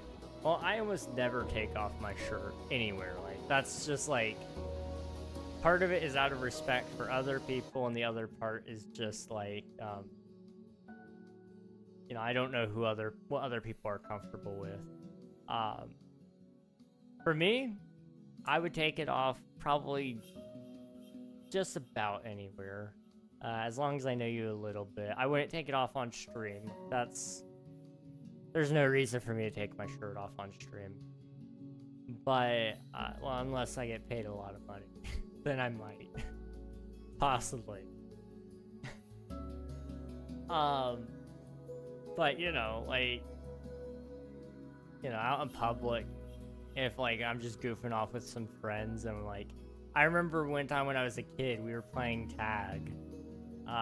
or Cops and Robbers or something like that. I can't remember which one it was, but they grabbed me by my coat, and I was still trying to run, and because we were playing it like you had to wrestle me, you actually had to detain me, like that's how we were playing.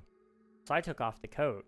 They caught me again, and I was wearing a jacket underneath it, and they were holding onto the jacket, so I took off the jacket and ran. Grabbed me by the shirt, and I took that off too, and they thought I was crazy. Now, mind you, it was like late fall, early winter when that happened, so like I was a little bit crazy, but I wasn't about to lose. After that, there was no more layers to take off. Like they couldn't. I mean, I guess pants, but like I've said, we're not taking off my trousers. Those stay on. Dude, what servers do you play? I play the Twitch SMP. That's the main server I play right now. It is a server of content creators and streamers on Twitch. And then I have a community server that's in the works again. I had it like about a month ago, but I had to close it down. It will be back up at some point in the not near future. I don't want to give you guys false hope. It'll be in the future at some point though, sometime next year hopefully. Hello Graffiti, welcome on in. Hope you're doing well. Hello. Let's see. Let's go do this side. For making a Donut SMP live, I will always watch you. A lot of people talk about Donut SMP, but I don't personally have an attraction to it. I think it's a cool enough server for those who are interested, but I'm more so trying to explore some solo content, in all honesty. There's nothing wrong with people who do play Donut SMP, though. I think they're cool. One of my viewers used to play over there a decent amount. I don't know if he still does. It's just not my cup of tea, though, personally.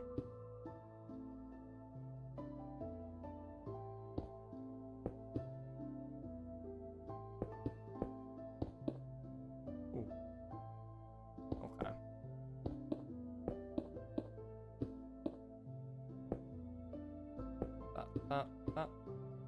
I subbed, I appreciate it. Thank you for subscribing. We are getting really close to 500 subscribers. And for 1,500. Sorry. We're getting really close to 1,500 subscribers. And for that, I've already promised we will be doing a Minecraft horror mod, which is gonna be fun. I don't know anything about any of the Minecraft horror mods, but I am kind of excited about it. I've seen a lot of people play them and they think they're fun, at least. So I'm a baby when it comes to horror games though, so it's gonna be a scary time, that's for sure. But I already promised I would do that. I wasn't gonna do anything for 1.5k, but somebody asked, and I was like, you know what? Yeah, we could probably make that work. You're a great streamer. I appreciate it. Thank you. I have to go. Bye. See you, Zaid. Thanks for hanging. I appreciate it.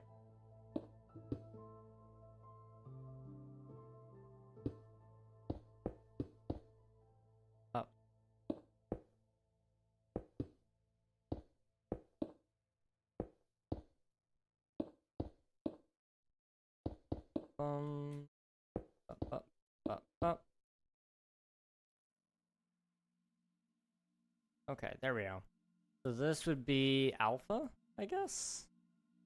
It doesn't, like, look insane or anything, though. That's the thing. Alpha was a very big version of the game. Or at least I felt like it was. I don't know. I don't know. Boop, boop, boop. Okay, boop, boop, boop. Okay.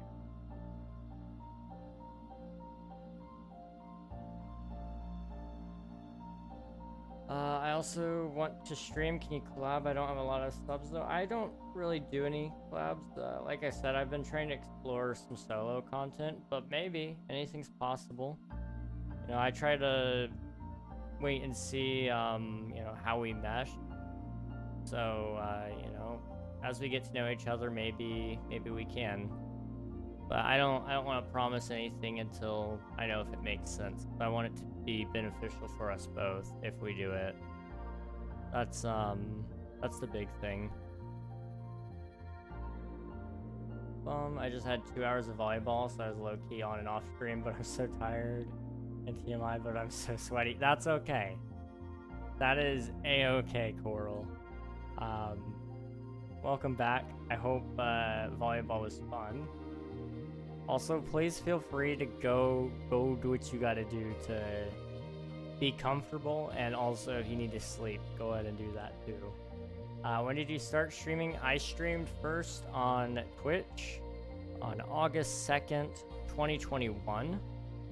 And then I started streaming on YouTube in February of this year. So February 2025. I don't remember the exact day, but I do know it was sometime around then. My girlfriend has volleyball games for like the next 3 days, so I can't see her. Oof, I'm sorry, Coulter. You know, I can't relate. I can't relate. How people manage to have a girlfriend is, it is a mystery to me.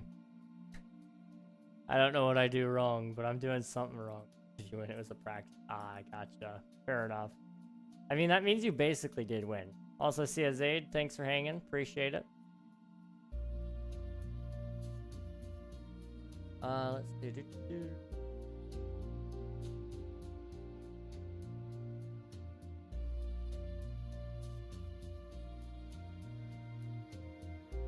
You're not doing anything wrong. You just need to find the right girl. Exactly. See, you get it. That's usually the excuse I use. See, a lot of people, I make fun of myself. That's really what that was coming out of. But a lot of people think that you need to just chase everybody, anybody and everybody. There's no reason you should ever be single. But the perfect reason to be single is the fact that you're waiting to find somebody that you want to be around for the rest of your life. No point in wasting your time unless you're wasting your time with the right person, you know? And I stand by that. I stand by that. I like being single, but this girl's been wanting me for like 2.5 years. That showed she cared. Hey, if she cares and you care, then I think it's a good thing. It's a beautiful thing to care about somebody so much and for so long. It really is. It really is. Our practice to get all hot and sweaty. You gotta play like it's the real deal, man. I cooked though. How many points did you score? You score points in volleyball, right? You'll find someone. Oh, definitely. I'm not too worried about it. I know it'll happen. You know, love hits you when you're not looking for it, kind of deal. And you know, I subscribe to the idea of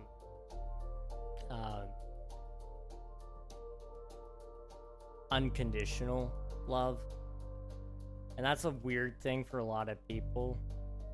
We live in a very transactional world, so if you love me, I'll love you back.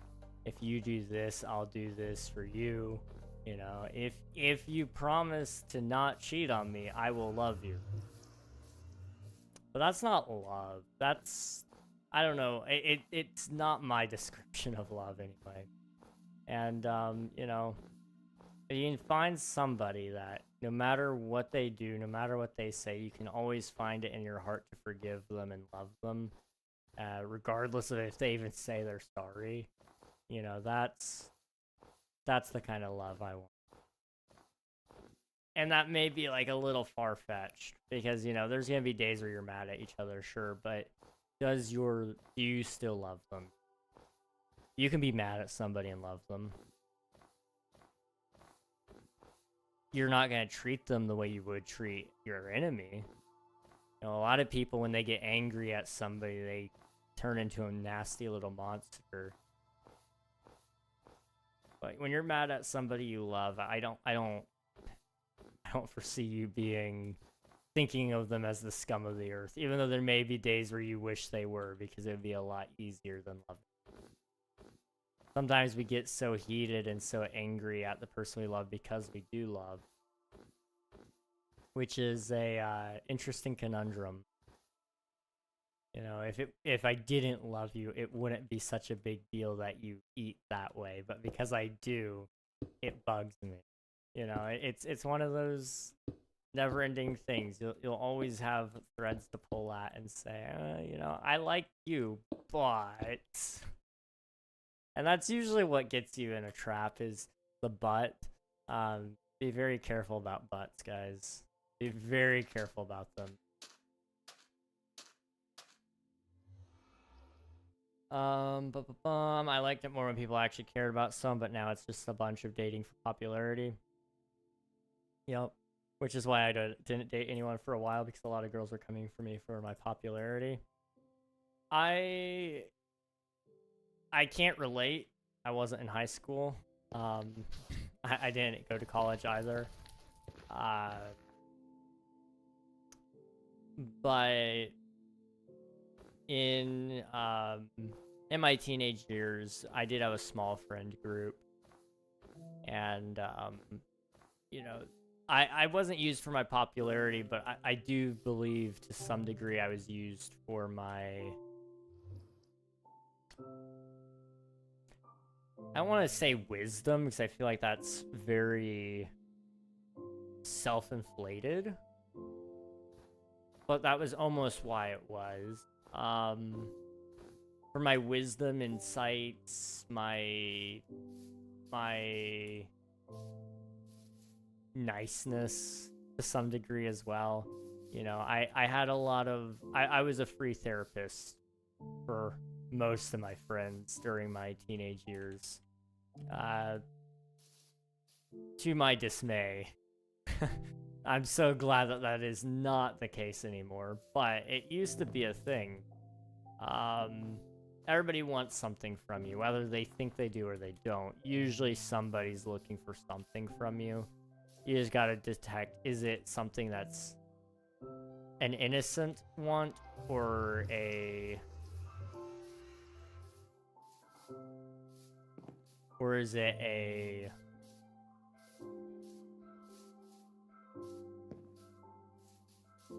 Or is it a malicious want, I guess, you know?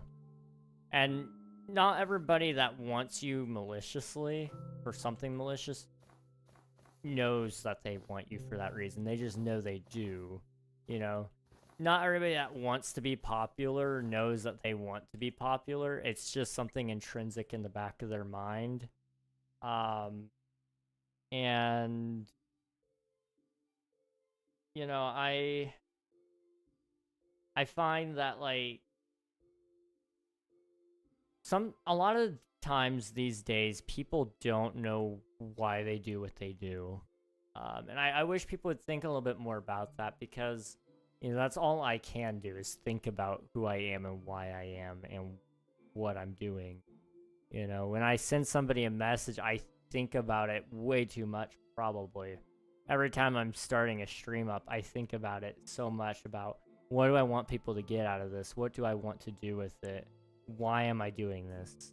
And, you know, that goes with relationships too. Before I ever consider asking somebody out, before I ever consider telling somebody how I feel, I think about it from their perspective. I think about it a long time, really, months sometimes, to determine, is this actually something wise to do? Is this something that I want? Is this something that they want, or that could be beneficial to the two of us?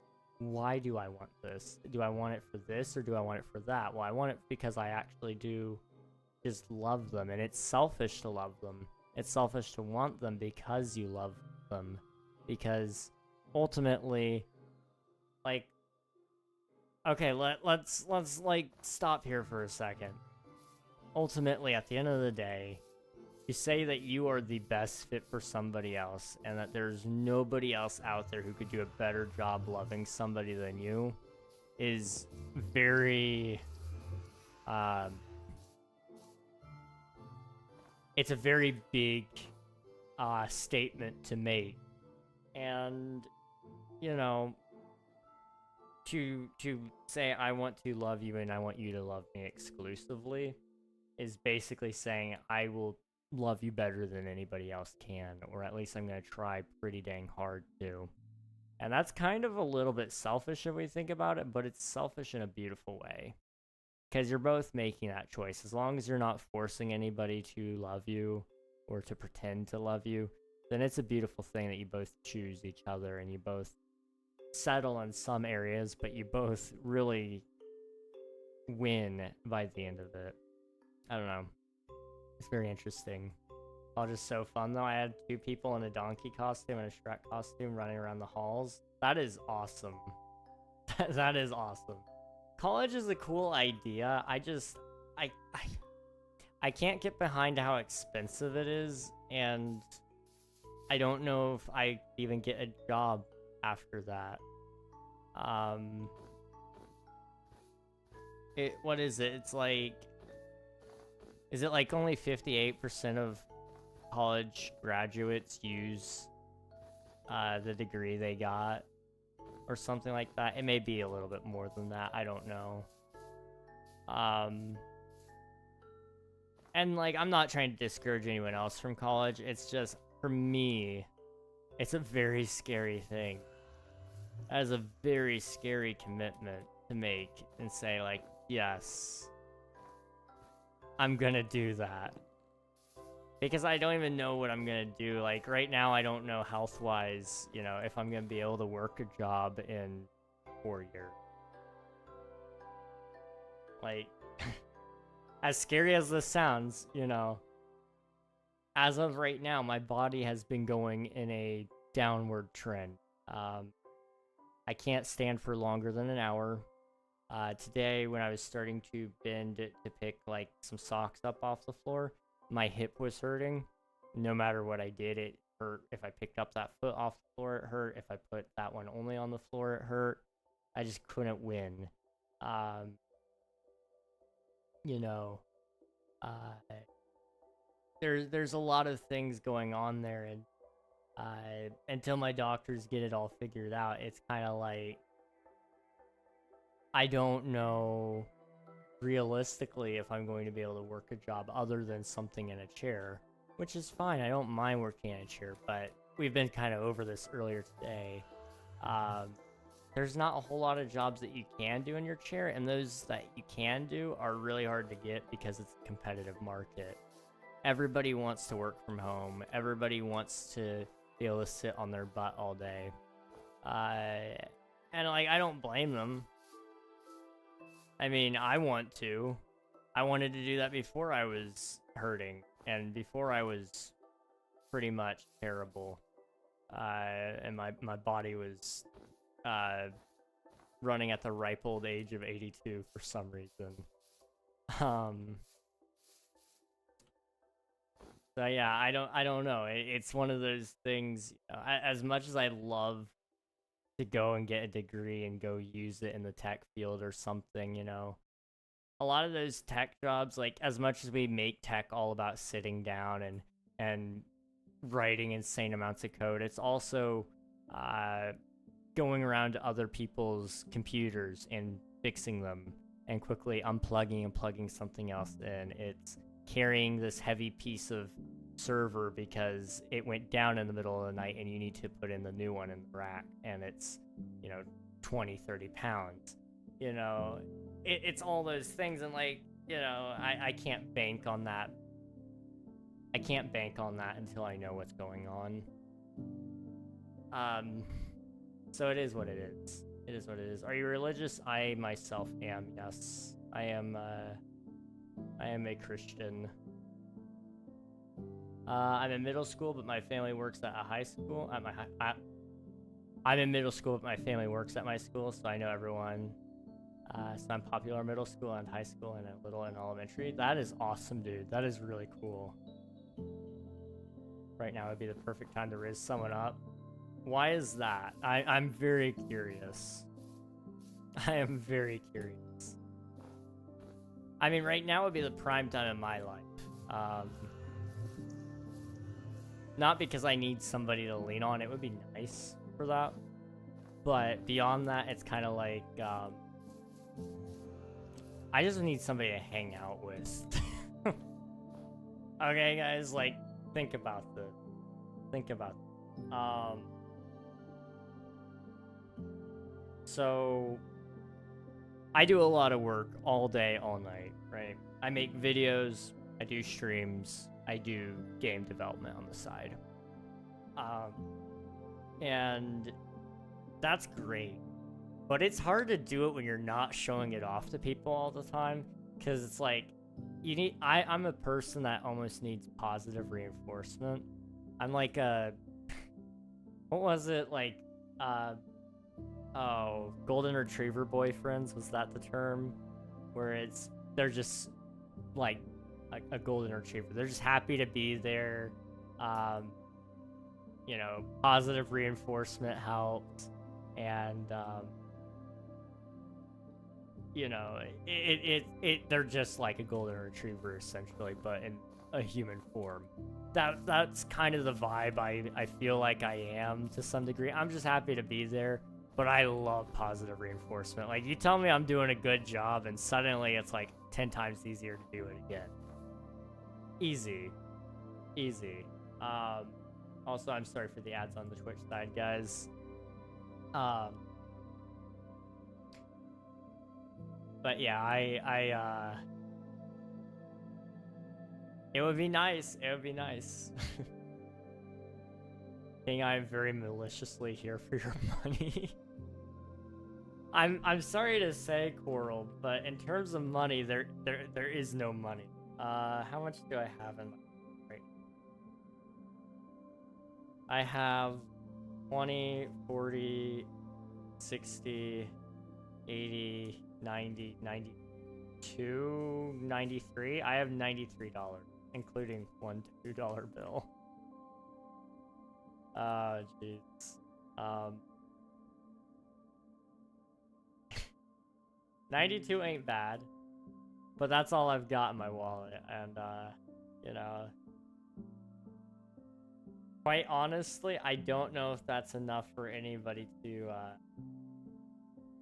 be maliciously here for my money.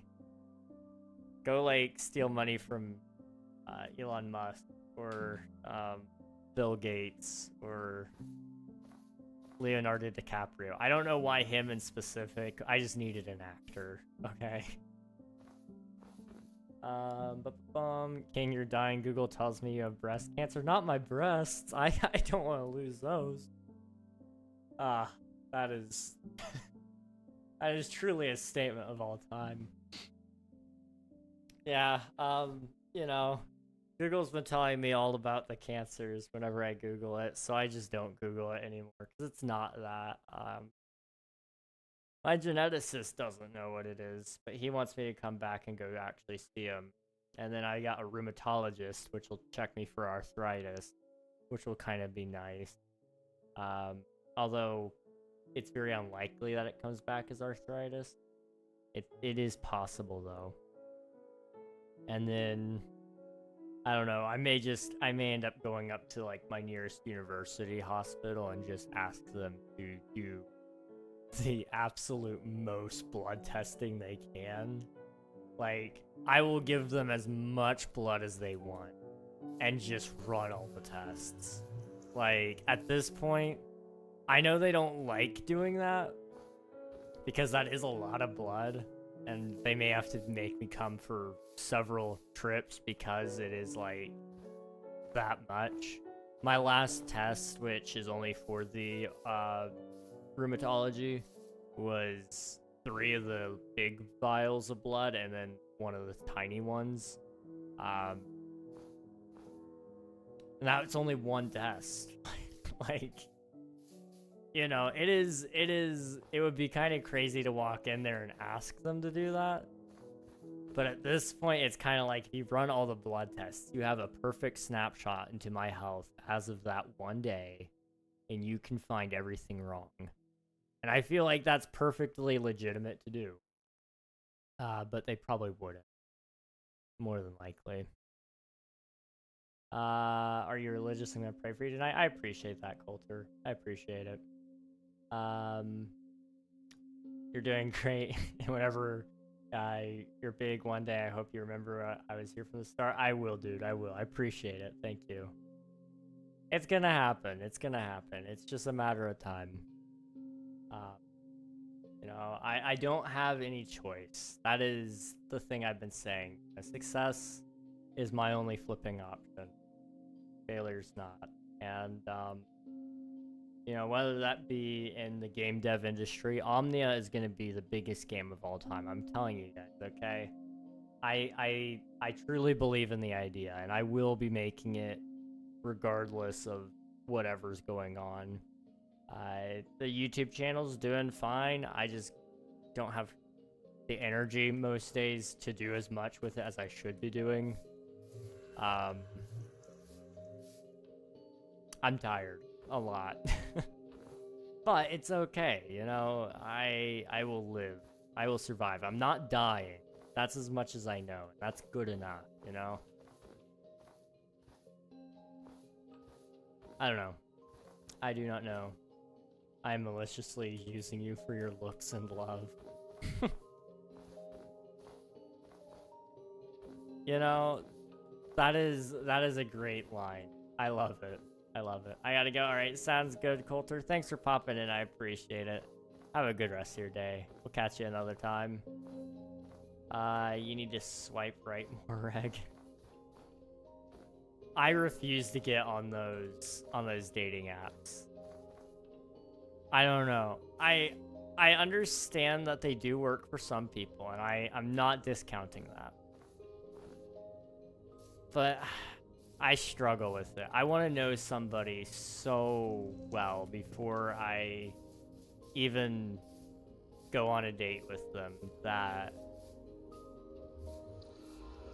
I want to be able to be their friend before I can be their boyfriend or their date. You know, like nowadays what we see in dating is, you know, you got from point A to point B to point C to point D, right?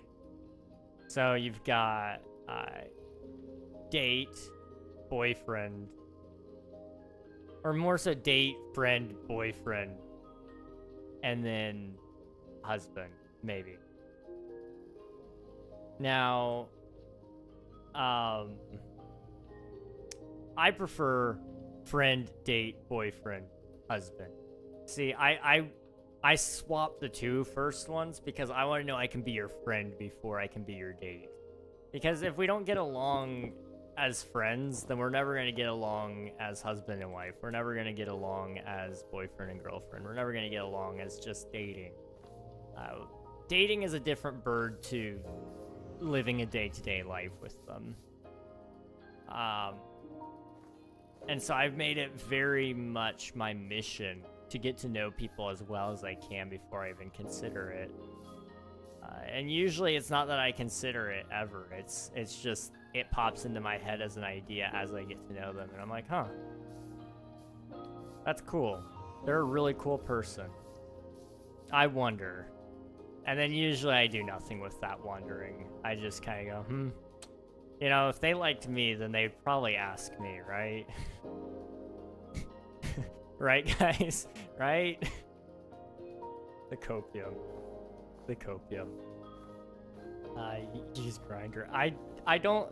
Is that the one app? Not, you know, not that one app, but the other app.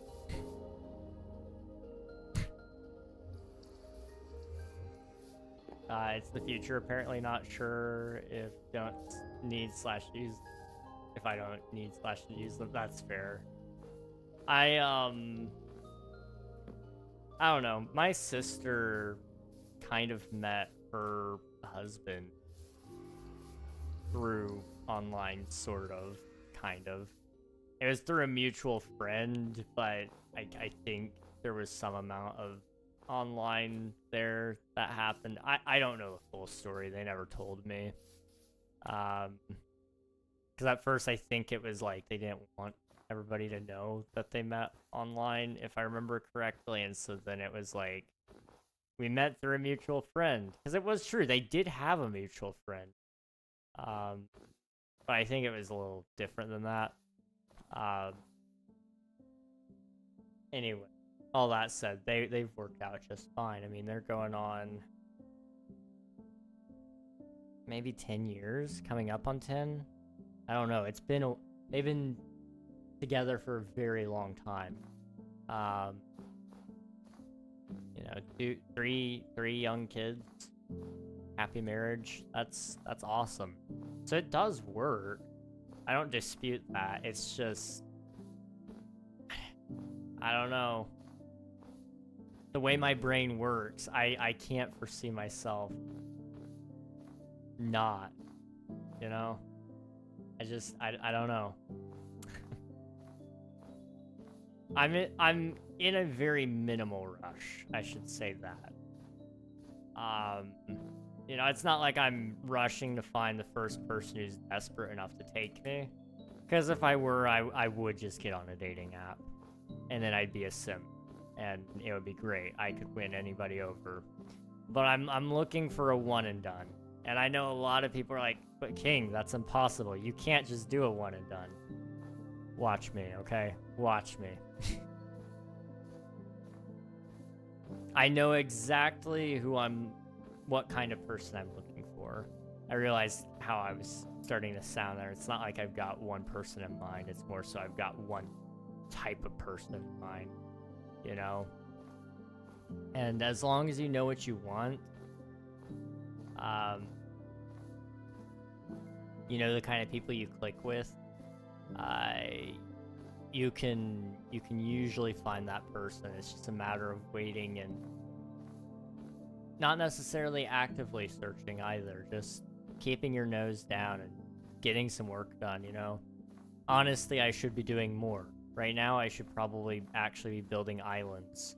I should be probably making some videos and working on Omnia. You know,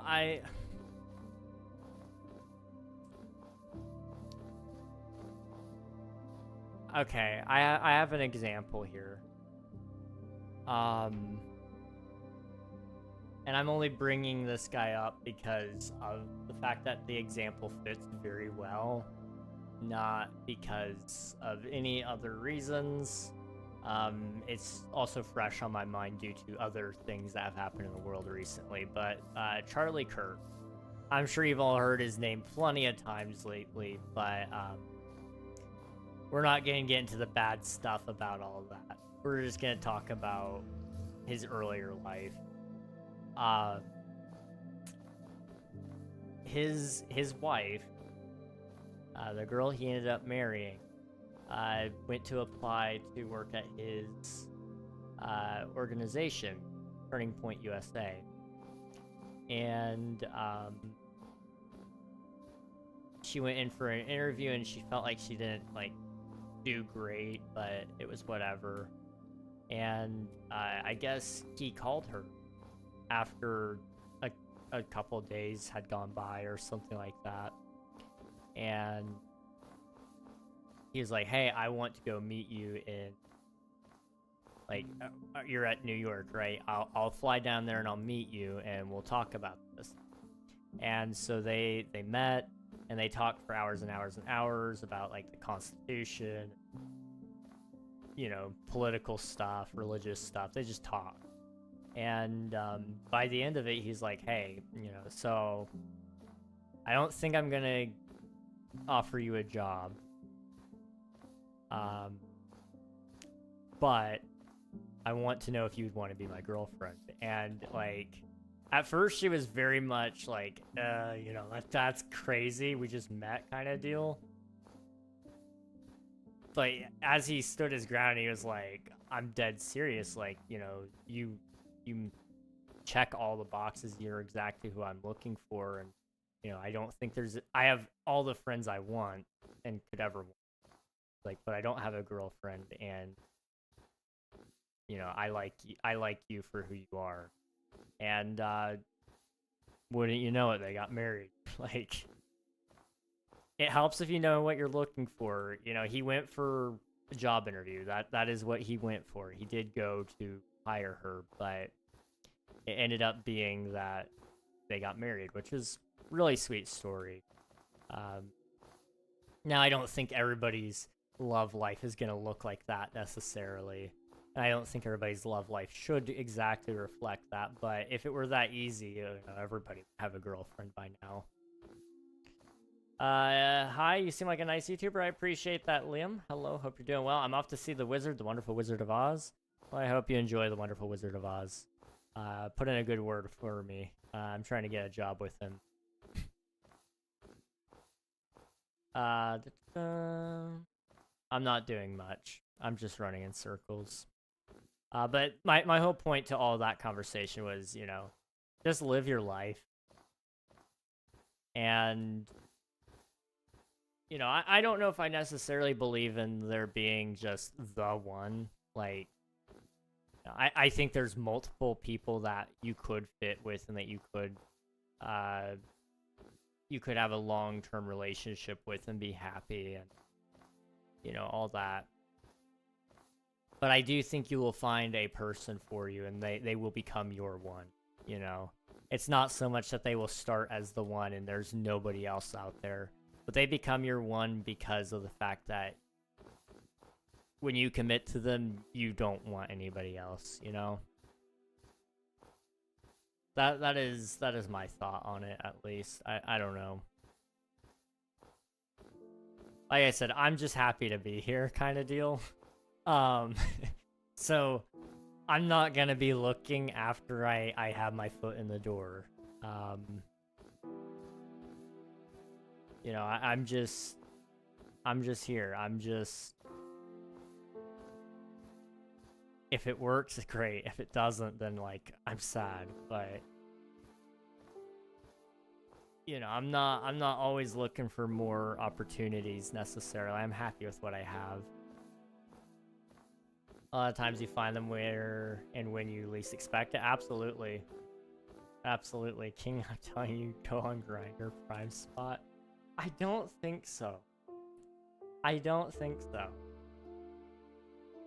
Let me just, like, pull it up really quick. Let's see the reviews.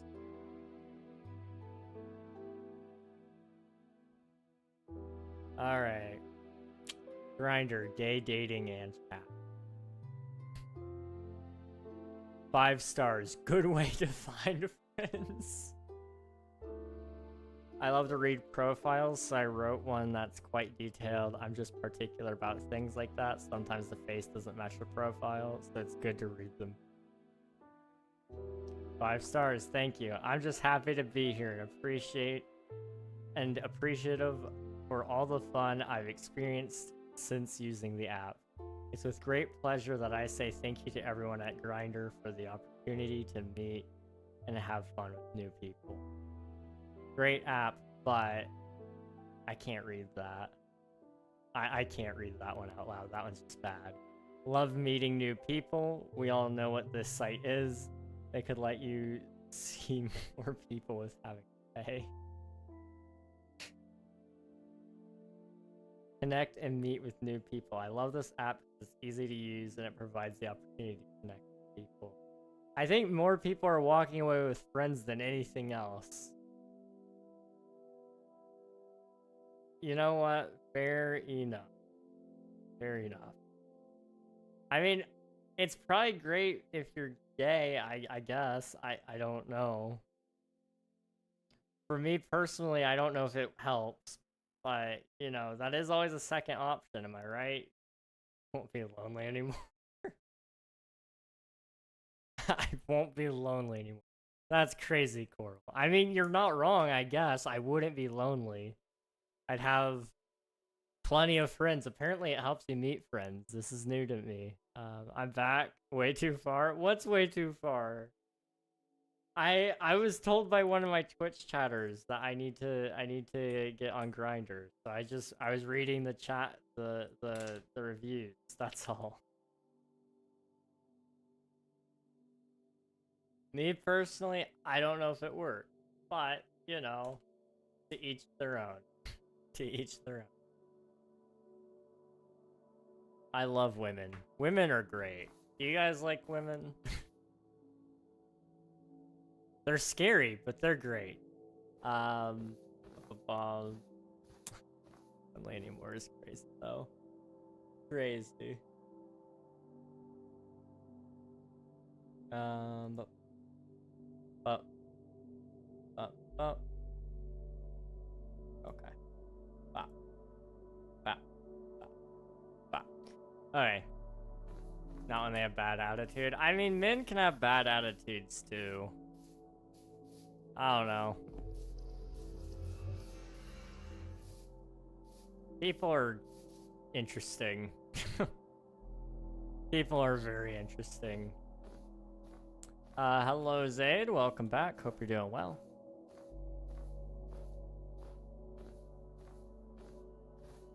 You know, I don't know. I find that women are some of my favorite people to be around.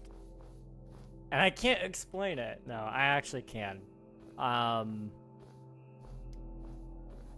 See, men are cool, okay? They are cool. But I find that the women I meet are into traditionally more masculine type of activities. Things like gaming, like going to the gun range, like I don't know what else is typically masculine. Fishing and you know, those types of things. I don't love fishing. That was just one that I could kind of think of as like more traditionally a male dominated field. Same thing with hunting. I don't go hunting. Another one on there. But gaming and watching sports, that's another good one, yes. And going to the gun range. Those are all things that I love to do. I don't love watching sports, but if I have somebody to watch it with, it's a good time. I don't like watching it alone though. That's the thing. If I'm watching it alone, it makes me feel, it just reminds me like, oh, like, did you guys just see that bad call they made? And then I look back and there's nobody there and it's like, oh. That's a bummer.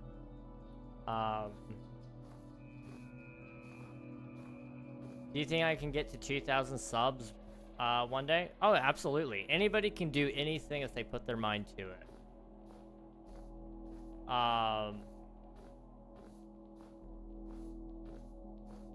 So yes, you could definitely hit 2,000 subscribers and eventually.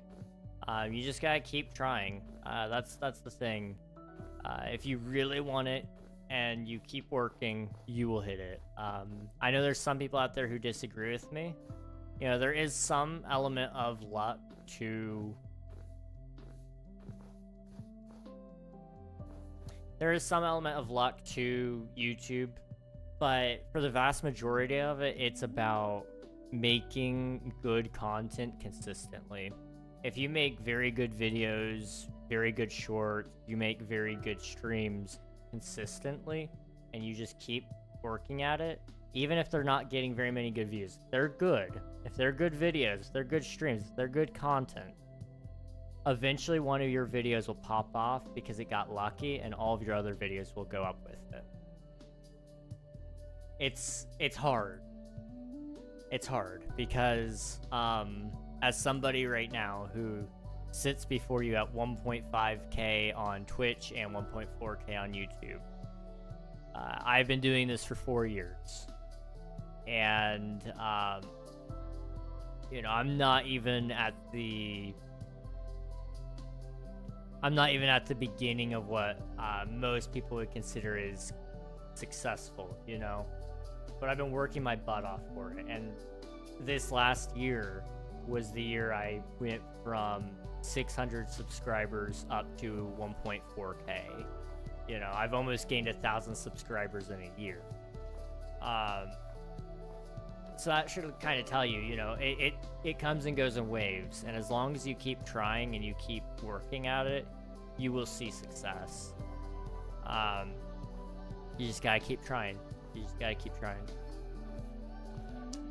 Actually, because I'm at 23, I'm not at 50. Hey, dude, everybody starts somewhere. Everybody starts somewhere. I believe in you, though. I do. I'm gonna be honest, I've never seen a sports game in my life. You see your sports game firsthand on the pitch when you play volleyball. That is true. That is very true. Hello, Minnie. Welcome on in. Hope you're doing well. Hello, hello. What do you suggest? Well, what kind of content do you want to make? That is my first question. You know, what are your... Do you want to make shorts? Do you want to do live streams? Do you want to do videos? Do you want to do all of that? What do you want to make those things about? How much time do you have to dedicate to it? Those are all questions that I would really encourage you to think about first. Random stuff, short and live. Okay. So you're kind of wanting to do variety... shorts and live streams. Okay.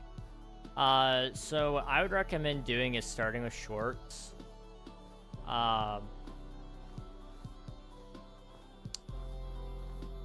Because once you get the hang of that, it's really easy to build up a backlog so that you can start making the live streams. My friend PC Gus, he's at 30,000 subscribers right now. I think he's at 30,200 subscribers, maybe. He does predominantly shorts, and if he ever falls off schedule, he sacrifices his streams because in the course of one of his streams, he could record and edit like 40 shorts. So he got really, really good at shorts so that he can actually make his his live streams whenever he wants. So I would encourage you to start with shorts. Try to post like one a day every day if you can. So you got 2 hours. So let's say, you know, one day you start just by researching topics and writing some scripts. The next day you record it. The next day you edit it. And in those 3 days, hopefully you could do like 6 shorts, let's say. And then as long as you keep adding to that, you're always going to have extra shorts in the backlog, always getting ready to post. And then you can start doing live streams after that. Because you'll also be building up an audience as you do the shorts. And that's what I would highly recommend anyway. Now, doing random stuff, it is a little harder. Just because you're trying to grow an audience who is going to have to be there for you rather than what you do. I have a lot of people pop into my streams and they start by watching because I'm playing Minecraft and they know to expect me playing Minecraft. But they end up starting to come because of who I am. I can think of a couple of names that I can throw out there, but right now, for example, in my Twitch chat, I've gotten a fan and Coral, both of which have proven pretty well that they'll watch regardless of what I'm doing and how badly I'm doing it. So, you know, you'll start to find your people. It'll be a slow-going thing at times. Ludwig, you may have heard of him, and you may have even watched this video already. But he did a video showcasing what it's like to be a streamer with 0 viewers. He started a brand new account and just went live. And he streamed for, like, I think 5.5 hours. And he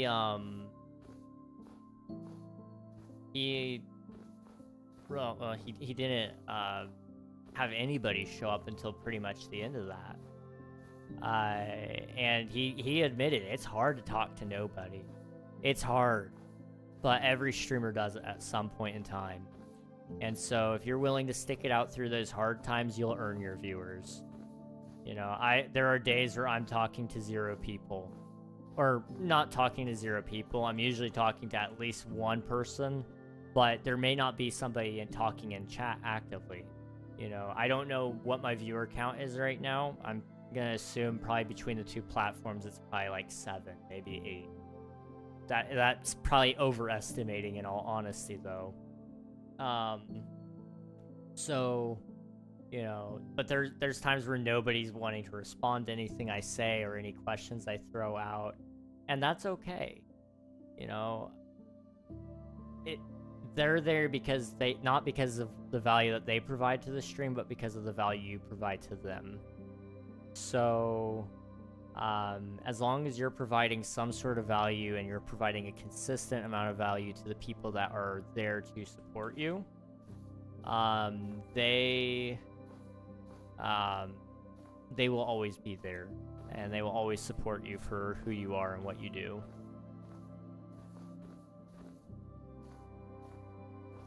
Let's see.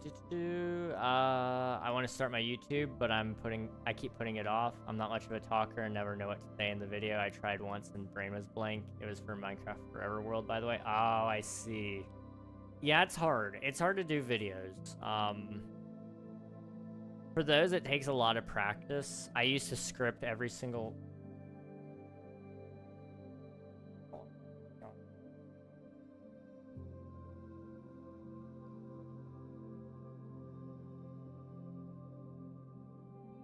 I don't know. I found like a penny, but I don't know. I don't think that fell on me. I don't know where it came from. Okay. Anyway, yeah,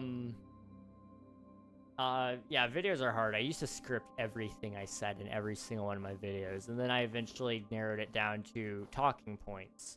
I would recommend for a Forever World.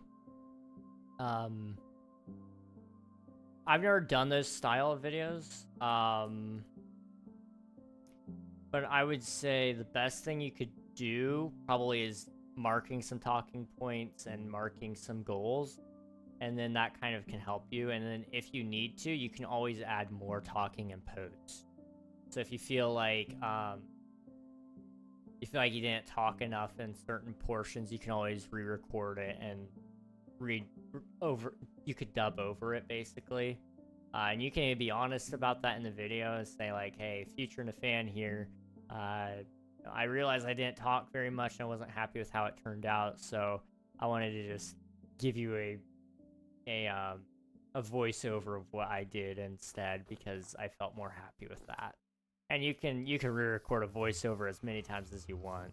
And that may become your style even. There's a lot of people who do voiceover content while they play the Minecraft pre-recorded, essentially.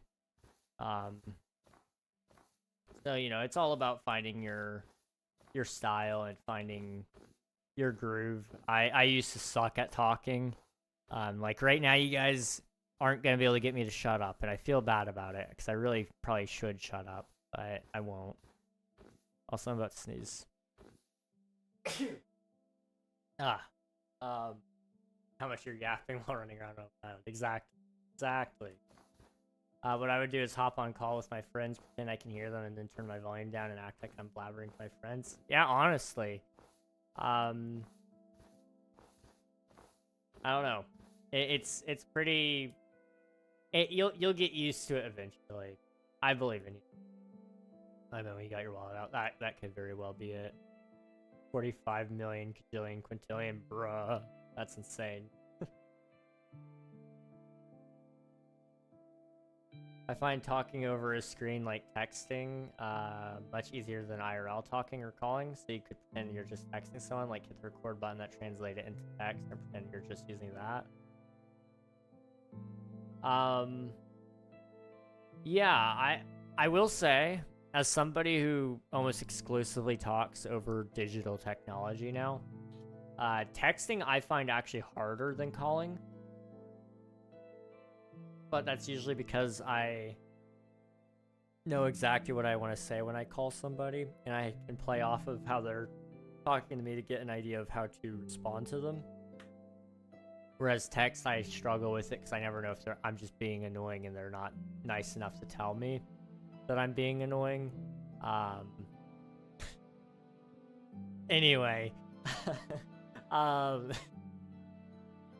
point of that all was to say, I find digital to be a lot easier for me to talk to people. So that's partially why I can do this so well, and why I can hold a very long conversation.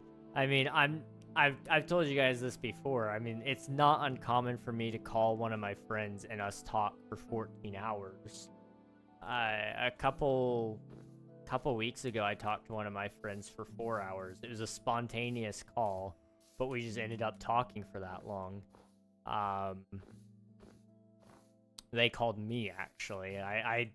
And I mean, I felt like, you know, near the end of it, I was probably talking a little bit more than they were, but, you know, that wasn't like a problem. It's just, you know, conversations aren't ever like 50-50. It's kind of like relationships, you know?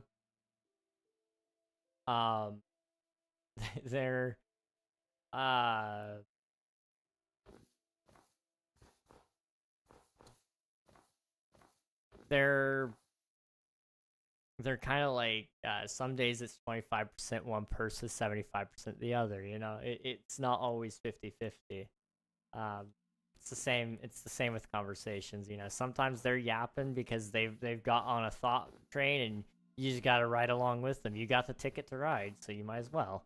And sometimes it's you ranting, or sometimes you're both quiet because you're trying to hope the other person will talk, and then none of you want to talk. So then you start to break the ice a little bit more. You know, sometimes you got to carry a conversation, and it's just because the other person isn't feeling it at the moment, but they do want you to be there. I don't know. I find calling people a whole lot easier. Now, in person, I don't know what's wrong with me. I struggle with that. I don't know if it's just because my brain doesn't know what to do with the extra information of actually being able to see them. And also part of it is due to auditory issues. I can't hear very well. So when I'm sitting at my computer, I can turn it up as loud as I need so I can hear them clearly. When I see them in person, though, I can't just turn them up louder. And my ears have been getting worse, I think, which is a whole topic. Because I know I'm about to get called old again, but, you know, it is what it is. I just know, virtually speaking, talking to them over a call is easier for me. Feel stream is easier for talking as you got chat to talk to. Absolutely. As long as you've got a chat, it's not so bad.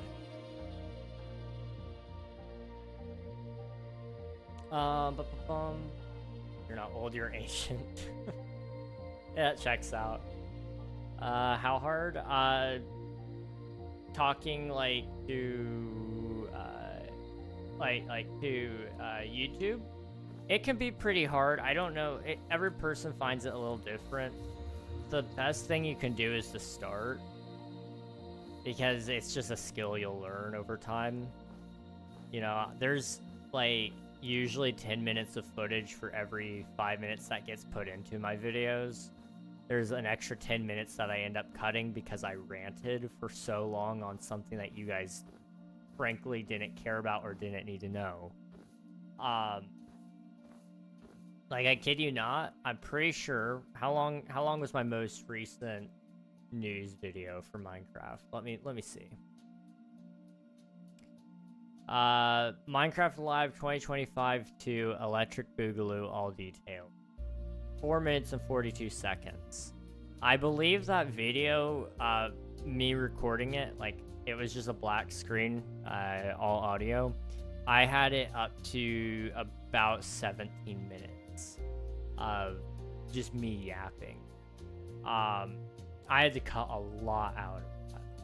There's some other videos that are kind of like, for example, my most recent video, Legacy, King SMP Season 1, that one was originally set to be 4 minutes, but I cut it down to 3.5. You know, it just depends on what I've scripted it to be. If it's a heavily scripted video, it's going to probably be about the time that I recorded it initially, and then editing will take maybe 30 seconds at most. 30 seconds off. If it's a news piece where I'm just free balling it, you know, just going for it, there's a good chance I rant a lot and you guys will get a whole bunch of that content cut because there's just no reason for me to rant that much.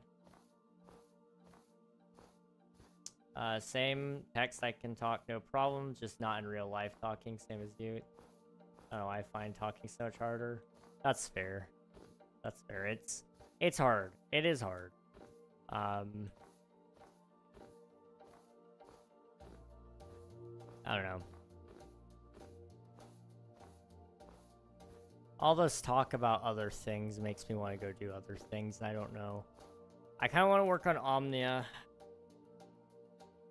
We got one island done. That is alpha. That is something. And we did finish up Indev. That's something else. Random question, what's up? I may have a random answer.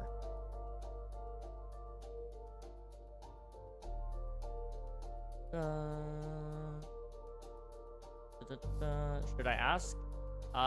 Yeah. What's your question, man? Oh, should you ask your crush out? Tell me about them. If you had to... If you had to summarize them into, like, 3 sentences or less, how would you summarize them? That's a hard question, but it's an important question. And then I guess I also want to know, do you like them? Like, genuinely. Is this just something that's like, I'm intrigued by them, I think they're cool, and like she's, like, is it that, or is it like, you actually feel a strong attraction to her and you see yourself in the future with her, maybe? Because that all changes a little bit about it, you know. It ultimately depends on what both of your goals are. She's pretty nice. I like her personality, and yes, I like them, maybe. Okay.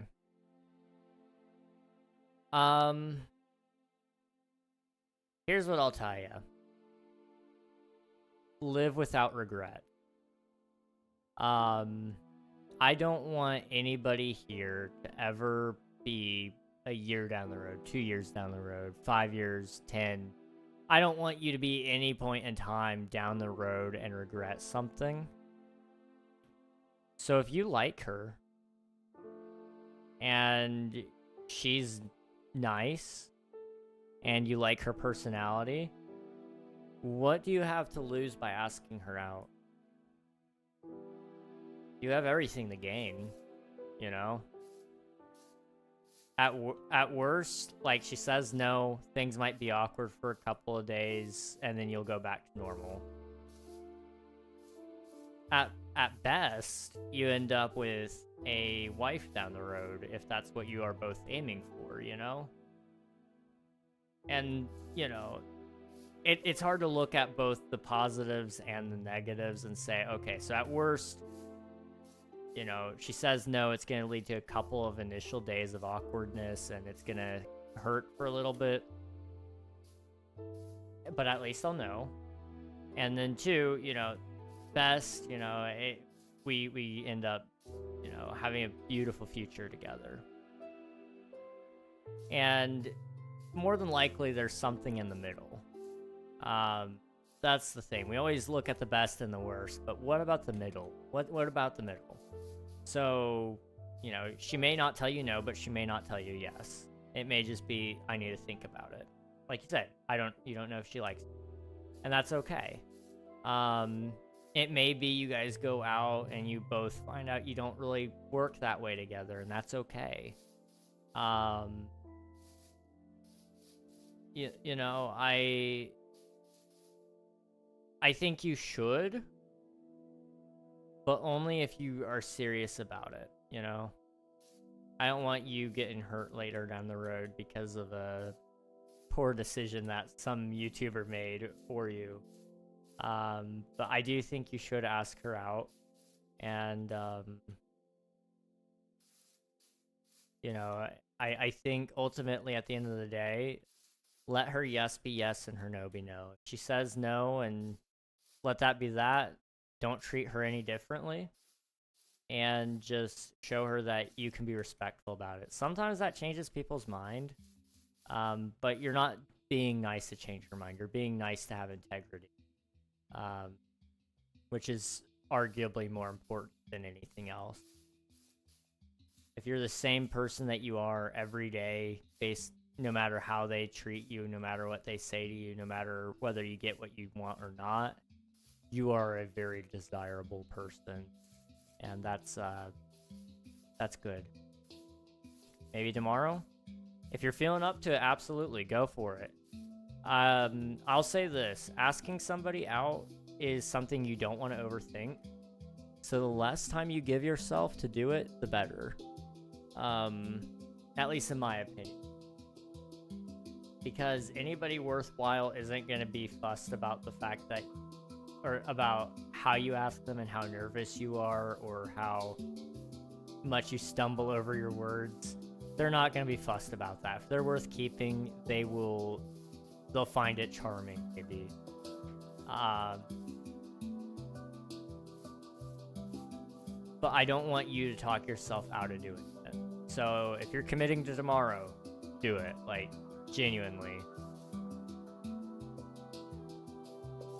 She might be feeling the same way and waiting for you to make the move because you're the guy. Yeah.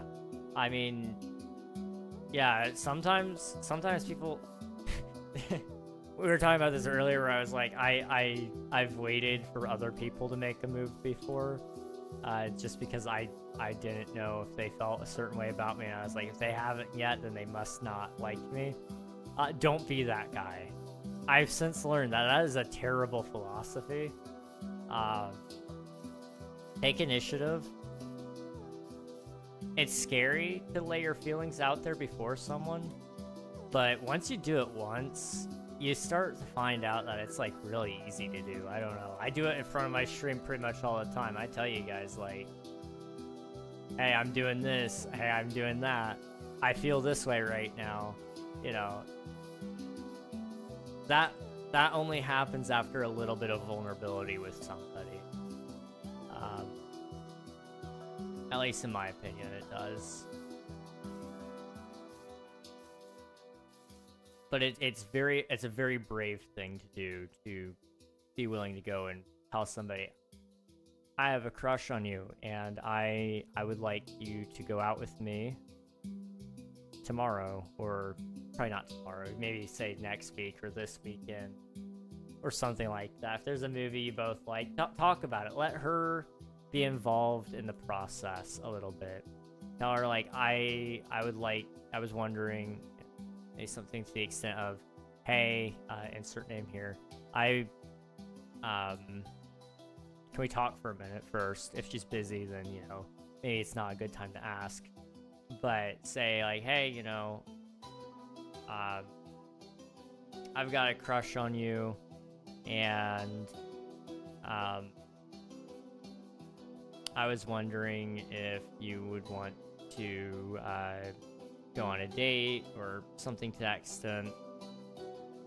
And, you know, both of you need to have a discussion about what that entails, what your expectations are. You know, are you talking, how much are you supposed to talk? Let some of that not be hardbound set, but if she's expecting good morning and good night texts, then, you know, you need to know that. Communication is key in any relationship.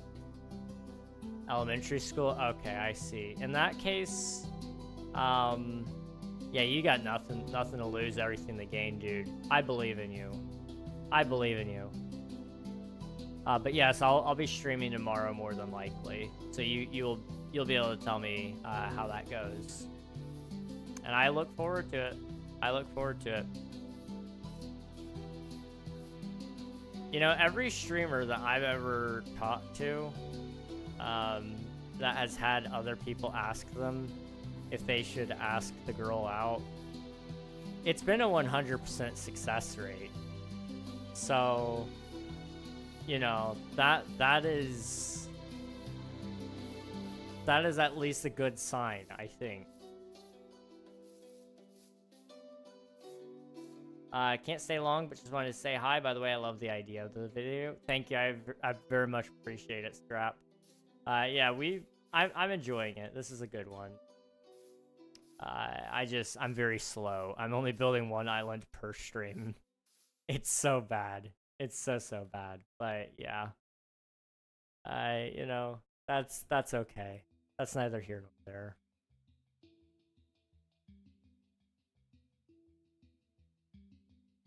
Pro tip is girls are usually desperate too, so they'll say yes, probably. I mean, maybe. I don't know.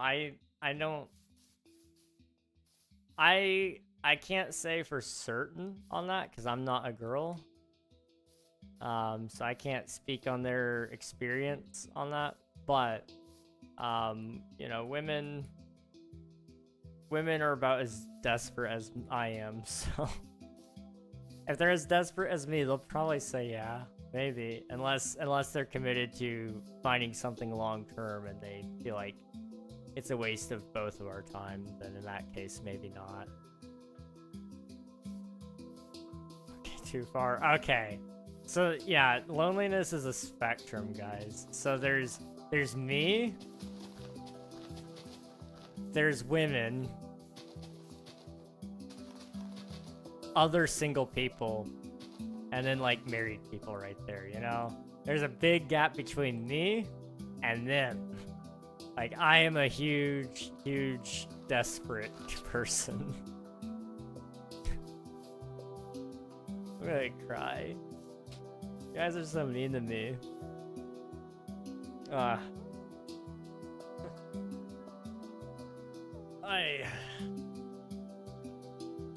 Should I get her number first? I would say get her number if she is interested in talking about it more. But I don't know if I would necessarily recommend getting her number first. Just because you don't want it to come off as that being the sole reason you're asking for it. You know, that way you can... I don't know, there's a lot of guts. I'll tell you this, okay? If there's one thing you can do, it's always ask in person or over a phone call. I cannot tell you the amount of times that I've heard people get complimented for saying something over voice. I've gotten a compliment for that as well. If you will have a little bit of courage and do it, you're set. You'll get, at the very least, they'll give you kudos for it, because it's so much easier to text. It's so much easier to send a text and say, okay, I've done my due diligence. I don't need to do anything else. One, it doesn't warrant a response. They can just pretend to not see the text. You'll get a straight answer if you talk to them in person. Two, it shows that you're brave and you're not afraid to say how you feel about them. That makes them feel good, because it's like, they care about me enough that they want me to know exactly what they say, and they trust me enough to say it in front of everybody else. Not necessarily like broadcasting it to the world, but, you know, to an extent, it's like, people can kind of see you talking with each other, and they can ask what that's about, and, you know, it's a vulnerable thing. It's scary, but it shows a lot of courage, and I think courage goes a long way in today's world. I believe in you. I think you got this in the bag, dude. I'm sure it'll go well, and if it doesn't, you know, at least you know she wasn't the one. And that's hard. That doesn't make it easy. But I think it's to me anyway, that makes it a much easier choice to do. We'll find you a nice young lady, Reg. Hey, there's one in chat. A nice young lady in my chat. That's, who's in my chat, dude? We got Nathan and Coral. So we got one person that's nice, which would be Nathan, and then we got one lady, which is, Coral.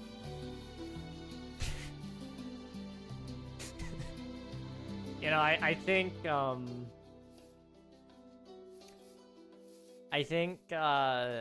good. No offense, chat. No offense. Hey, I'm nice. I mean, you did give me a compliment once. You told me that I was... What did you say? I was sometimes good at Minecraft, I think is what you said. I'll take that. That was nice. That was nice of you. I guess everything else is just you speaking the truth, calling me lonely and desperate and old. That's all true. Let's see. Listen to other friends. I've done it. It's hard to reject a person. Reject in person. That is true. That is true. I'm old. I'm ancient, dude. I'm 21. Can you imagine that? Are girls looking for relationships in elementary school? Seems a bit young. I don't necessarily know. As somebody who was once in elementary school, I think a lot of us thought we knew what we wanted and what we were interested in. But we eventually grow into different stages. Now, there are some people I know who started dating in elementary and went clear on through high school and even into college, and they're still dating to this day as far as I'm aware. So, like, it can work. But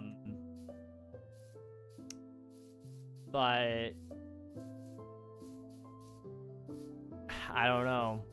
I will say, as somebody who is old, I usually recommend to most people not even to date until they're in high school. Because your worldview is not set in stone really until you're, what, like 12, is it? Maybe? Your worldview is still very much malleable and can change on any given day.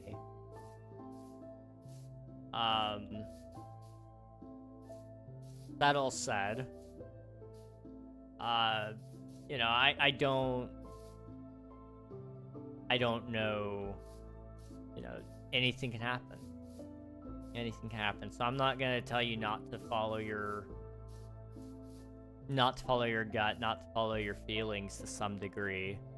Just be aware that is a thing that a lot of people do go through a lot of changes before they even hit middle school. So you got a long road ahead of you. If you like her, then I'd say, you know, definitely consider it. Let's see. Yeah, Coral's a nice young lady, fun to talk to, polite, always here to support you. What more could you ask for? I mean, that's fair, but you are Canadian, so like, I mean, okay, that is a double-edged sword, now I'm thinking about it. You're Canadian on one hand, probably a little bit French, but maple syrup. So, like, you know, double-edged sword there. Oh, Canadian, didn't know that was part of the deal. Yeah. Yeah. I'm sorry, this has nothing to do with Coral, but it has everything to do with Canadian. I don't know how many of you have seen Casually Explain's video of women, but it's like, Is She Into You? I think is actually the title. Casually Explained, Is She Into You? And so there's... it basically takes you through all these scenarios where where he's with this woman and he's like, so is she into you? And, you know, yes, no, or we really don't know. Maybe she's just being polite. And in one of those scenarios, it's she takes you up to her room, probably to show you like her cool Lego collection, and she takes off her clothes and turns down the lights. Is she into you? And the video, like, he's just like, yeah, we still can't really be too sure. Maybe she's just being nice. Maybe she's Canadian. And I kid you not, anytime anybody says anything Canadian related, that's where my mind goes. And like, is that awful? Yes. I know you Canadians are nice, but you're not that nice. It's funny though. It's hilarious. And my YouTube chat is like, bro, I can't be here. I'm sorry, that's as much as I was gonna say. That you guys are good. I just that is casually explains is she into you video. It's a great video. I can't recommend it to you to any of you on YouTube, but for those of you on Twitch, definitely check it out sometime. It's really opened my eyes up to women and how to read them, because I found out you really can't be too sure.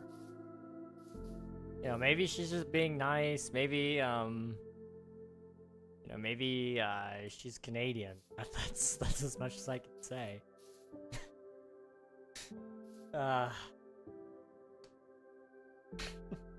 Exactly. I thought you were 17. Nope. I am 21. I'm an old man. I was 17 4 years ago. That's a little sickening. First couple in my school was 5th grade. I don't know, but I'm pretty sure they're still dating. That is crazy. That is awesome. That's great for them. I'm back to your channel.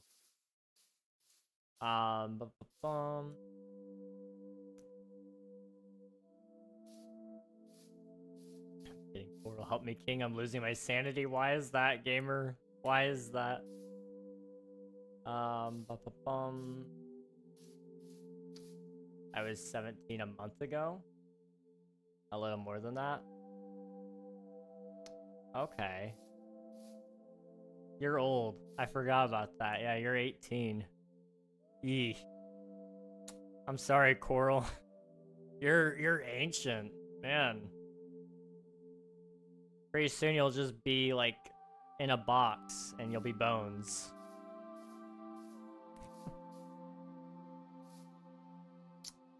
A true happiness is one without regret. Follow me and you'll regret nothing. Endure so you can endure even more. Lost, follow good light. Hello, Dayoil? Dayoili?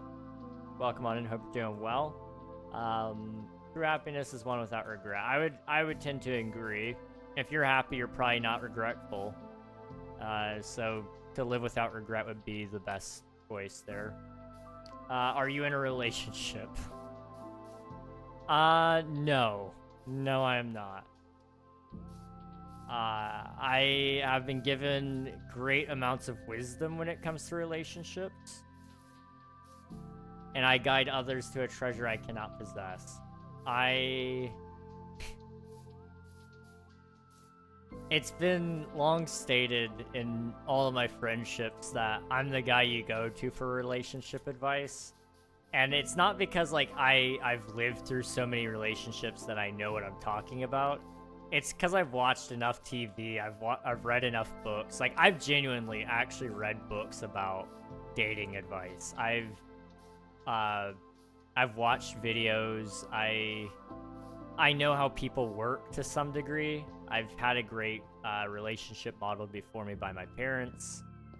So, like, I know, generally speaking, how relationships work. And people love my advice, and it tends to go well for them. You know, ultimately at the end of the day, the best advice I can give any of you, if you're interested in anybody, is you need to have a conversation with them about that. And maybe you need to wait for a little bit, you know? Maybe if you've only liked them for a week, you should consider waiting for a month to see, do you still like them after that? Because here's the thing, I'll tell you all this. The only love that will ever get me to ever say anything to anyone is one that I can't get rid of. You know, and maybe none of you are religious, and this is completely and totally okay. But there's a book in the Bible that, you know, I'm a Christian, so I've, of course, subscribed to most of that. But that all said, there's a book in the Bible that I've read a couple of times through, Song of Solomon. Has a lot of weird stuff in it if you don't understand the context. But there's one line in there in specific that applies to anybody. And it is about love. And it is basically saying, my love is like a fire that cannot be quenched by all of the oceans of the world. And that's the kind of love you want. You know, all of everything cannot drown out or put out this fire that is within your soul. It's deep within your body. And that's what I want. And that's what I want for all of you.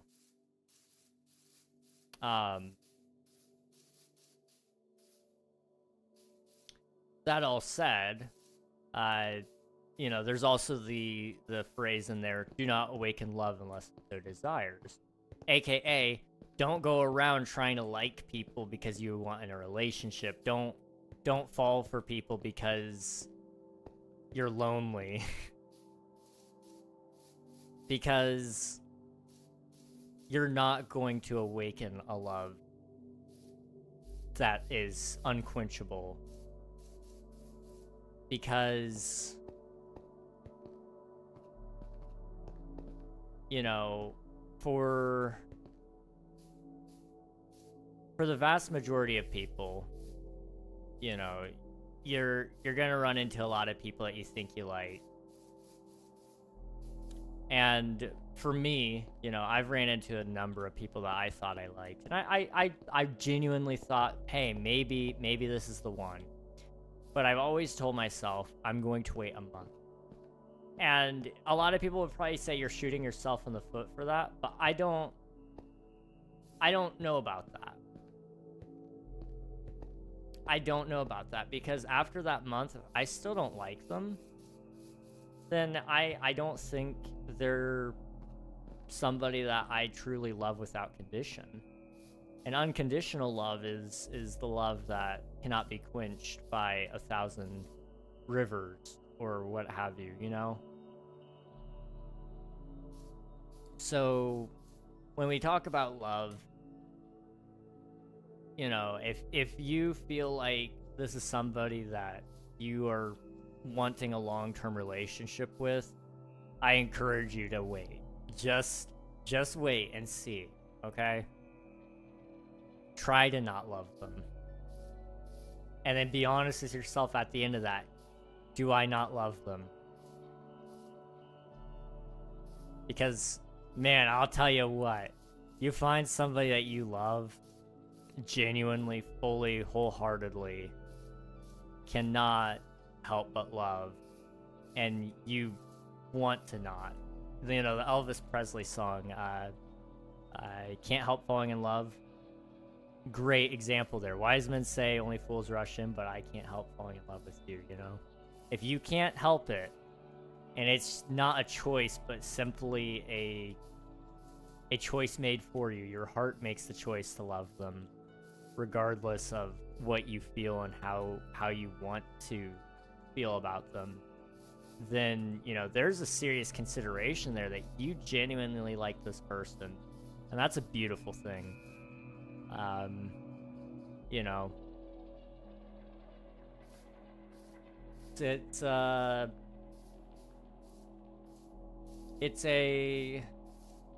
slippery slope, love is. But I think it's a good lesson to learn, in all honesty. And maybe I'm wrong, and I'm open to being wrong. You guys can tell me I'm wrong. But so far it hasn't hurt me, so I can't be too mad. Let's see.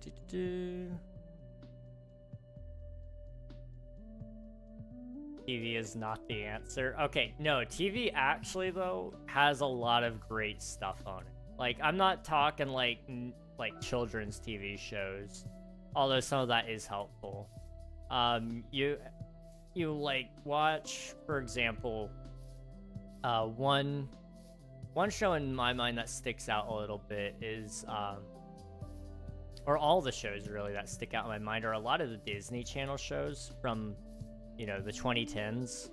So like think Hannah Montana, Jessie, Good Luck Charlie.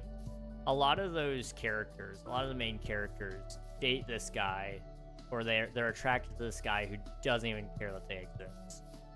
Or they do care that he exists and it turns out he's a bad guy and eventually they break up or something. Or sometimes he's a good guy and they break up and they don't know why.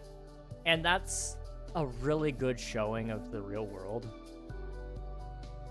You know, sometimes we do stupid things. Downright stupid things. The reason these shows were so well received is not because they were great, but they were actually well written to some degree. They were realistic, you know. I can't tell you why some people break up. I can't tell you why some people fall out of love. I don't know why sometimes we tell people we don't love them when we actually do.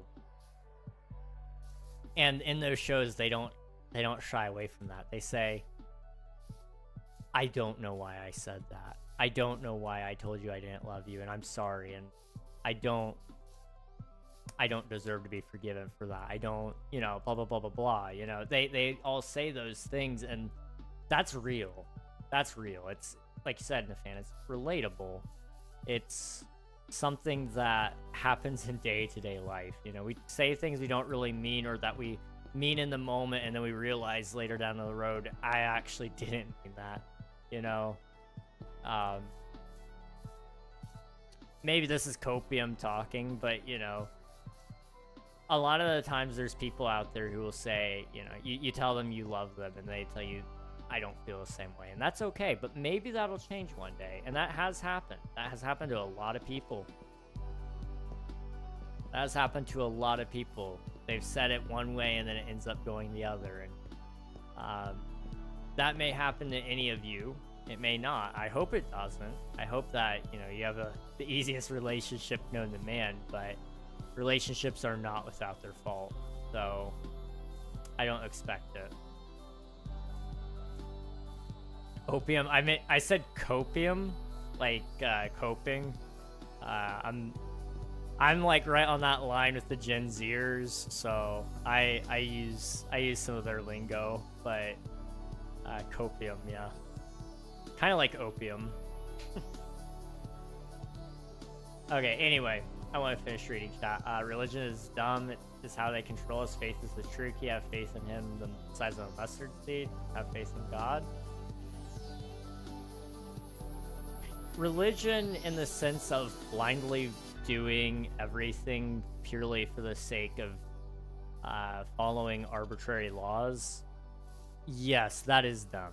Because that is deeds without faith. Deeds without faith is useless. But so is faith without deeds. The thing about religion in the case of Christianity is you don't do the things so that you can love God or so that you can be a Christian. You love God and you love Jesus, and you as a product, you do those things. So you don't just love your neighbor as yourself because you choose to. You do it because you want to love God and you want to obey his commands. You know, all 66 books within the Bible all are a culmination of all the things that have been passed down to us. And so to say that those are all not quote unquote requirements, but to some degree they are requirements, you know. I do believe every Christian should read through the entire Bible at some point in time. And you know, it's a big read. It's a big read. I'll admit it. I'm still trying to read through all of it to some extent. Been ages since I've done it, so I'm redoing it. And you know, that's where I've learned a lot of this stuff is kind of like, okay, you know, sometimes we're promised things now and we don't receive it till later. And that's, you know, that's a whole religious discussion, but you know, that's a common theme throughout Genesis and Exodus. And you know, a lot of people want their promise right now, but your promised land doesn't come until much later, and that's okay. And you know, I believe wholeheartedly if you earnestly seek, you will find. And so that's so I would say religion in the sense of following law without reason is dumb, but we have religion in faith as well, which is okay. Let's see.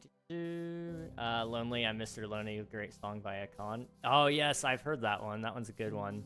I actually want to play the original Mr. Lonely at some point by, was that one Bobby Vince? Hang on. Is that his name? Bobby Vince?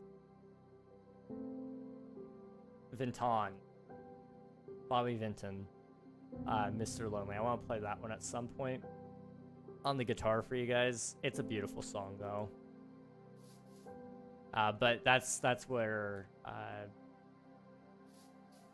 the chorus hook thing comes from Akon, but I love his version too. It is a good song. I've done that to my boyfriend. Said, I don't love you, even though you do. It happens. It happens, and that's okay.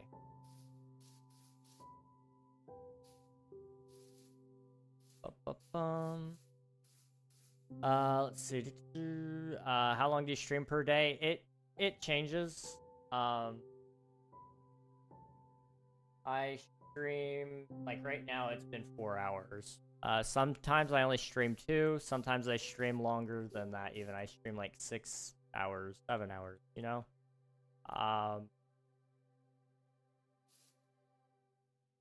It just depends, in all honesty. It used to be 6 hours every stream though.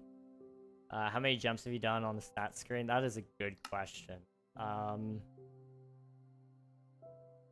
Jumps, 6,713. Ay. That is actually insane.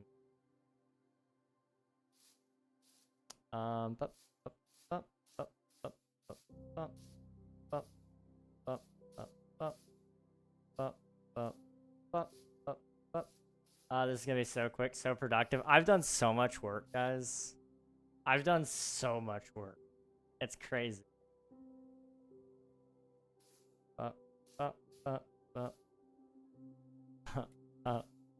I'm never gonna get this done, am I?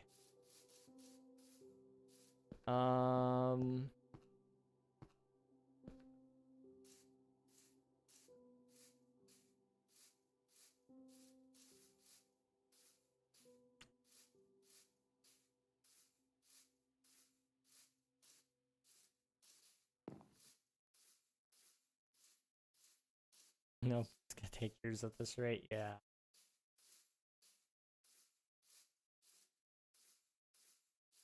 I don't know. I should probably wrap up stream, shouldn't I?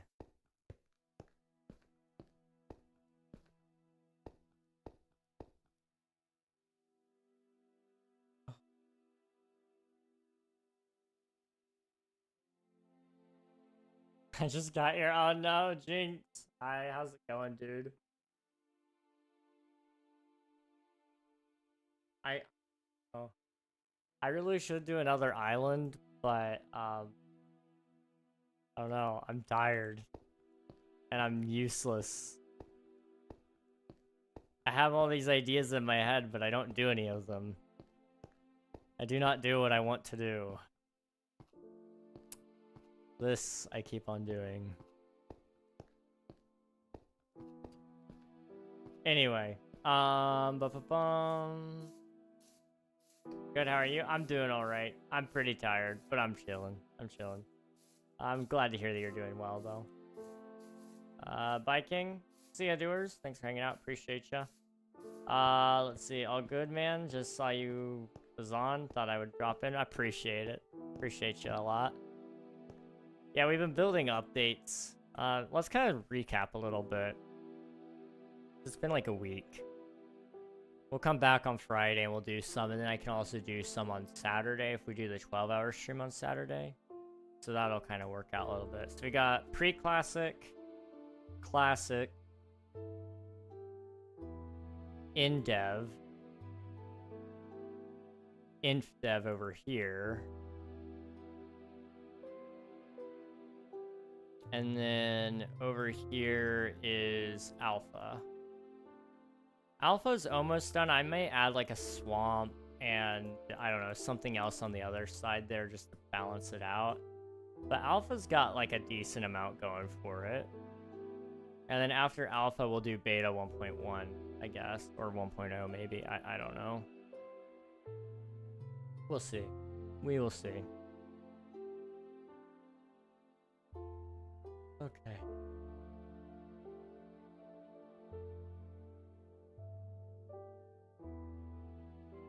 Anyway. Yeah, I'm gonna wrap up now.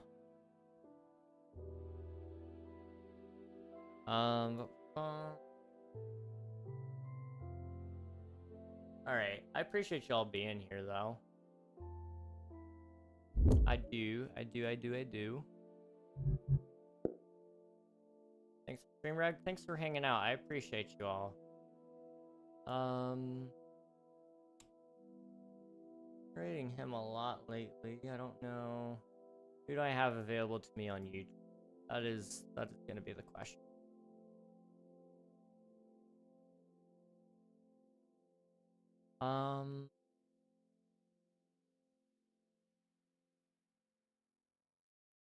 Let's say hi to Gus. I know we usually say hello to him, but I like Gus. Gus is cool. He's one of my friends. See you around, good sirs. See ya later. Thanks for hanging out. Appreciate you, Jinx. PC Gus. Alright, we're gonna go say hello to PC Gus on both Twitch and YouTube. You guys can hop in the raid, get some free champ points on Twitch, or just meet a cool streamer on either platform. I appreciate each and every one of you for being here. It's been a lot of fun. I appreciate you all, and I will see you guys again tomorrow when we're back on Twitch SMP. See ya, Coral. See ya, Coral. Thank you all for hanging out. Appreciate y'all. Bye-bye. Bye-bye.